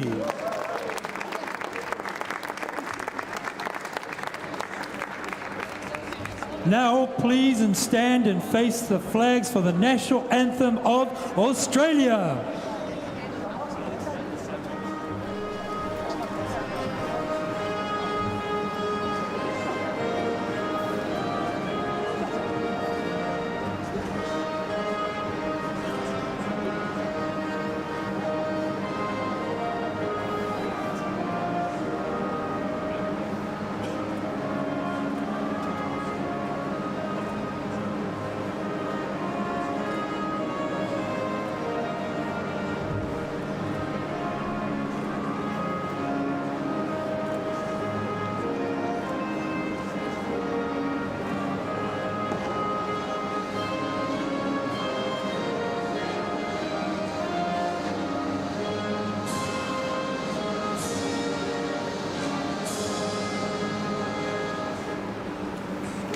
Please turn and face the front for official photographs.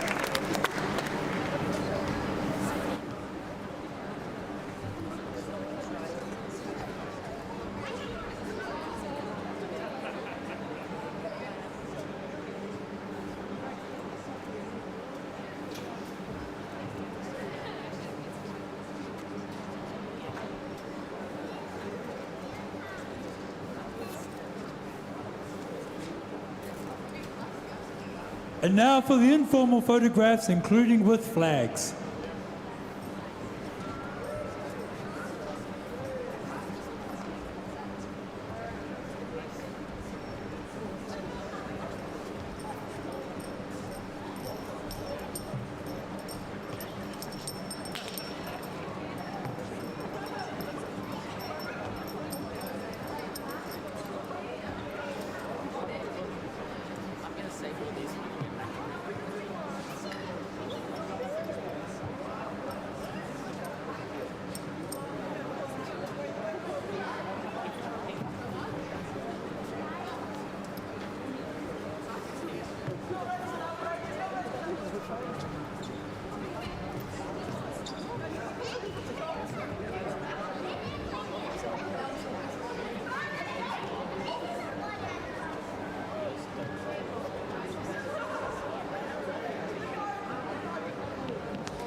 Ladies and gentlemen, that concludes the medal presentation ceremony.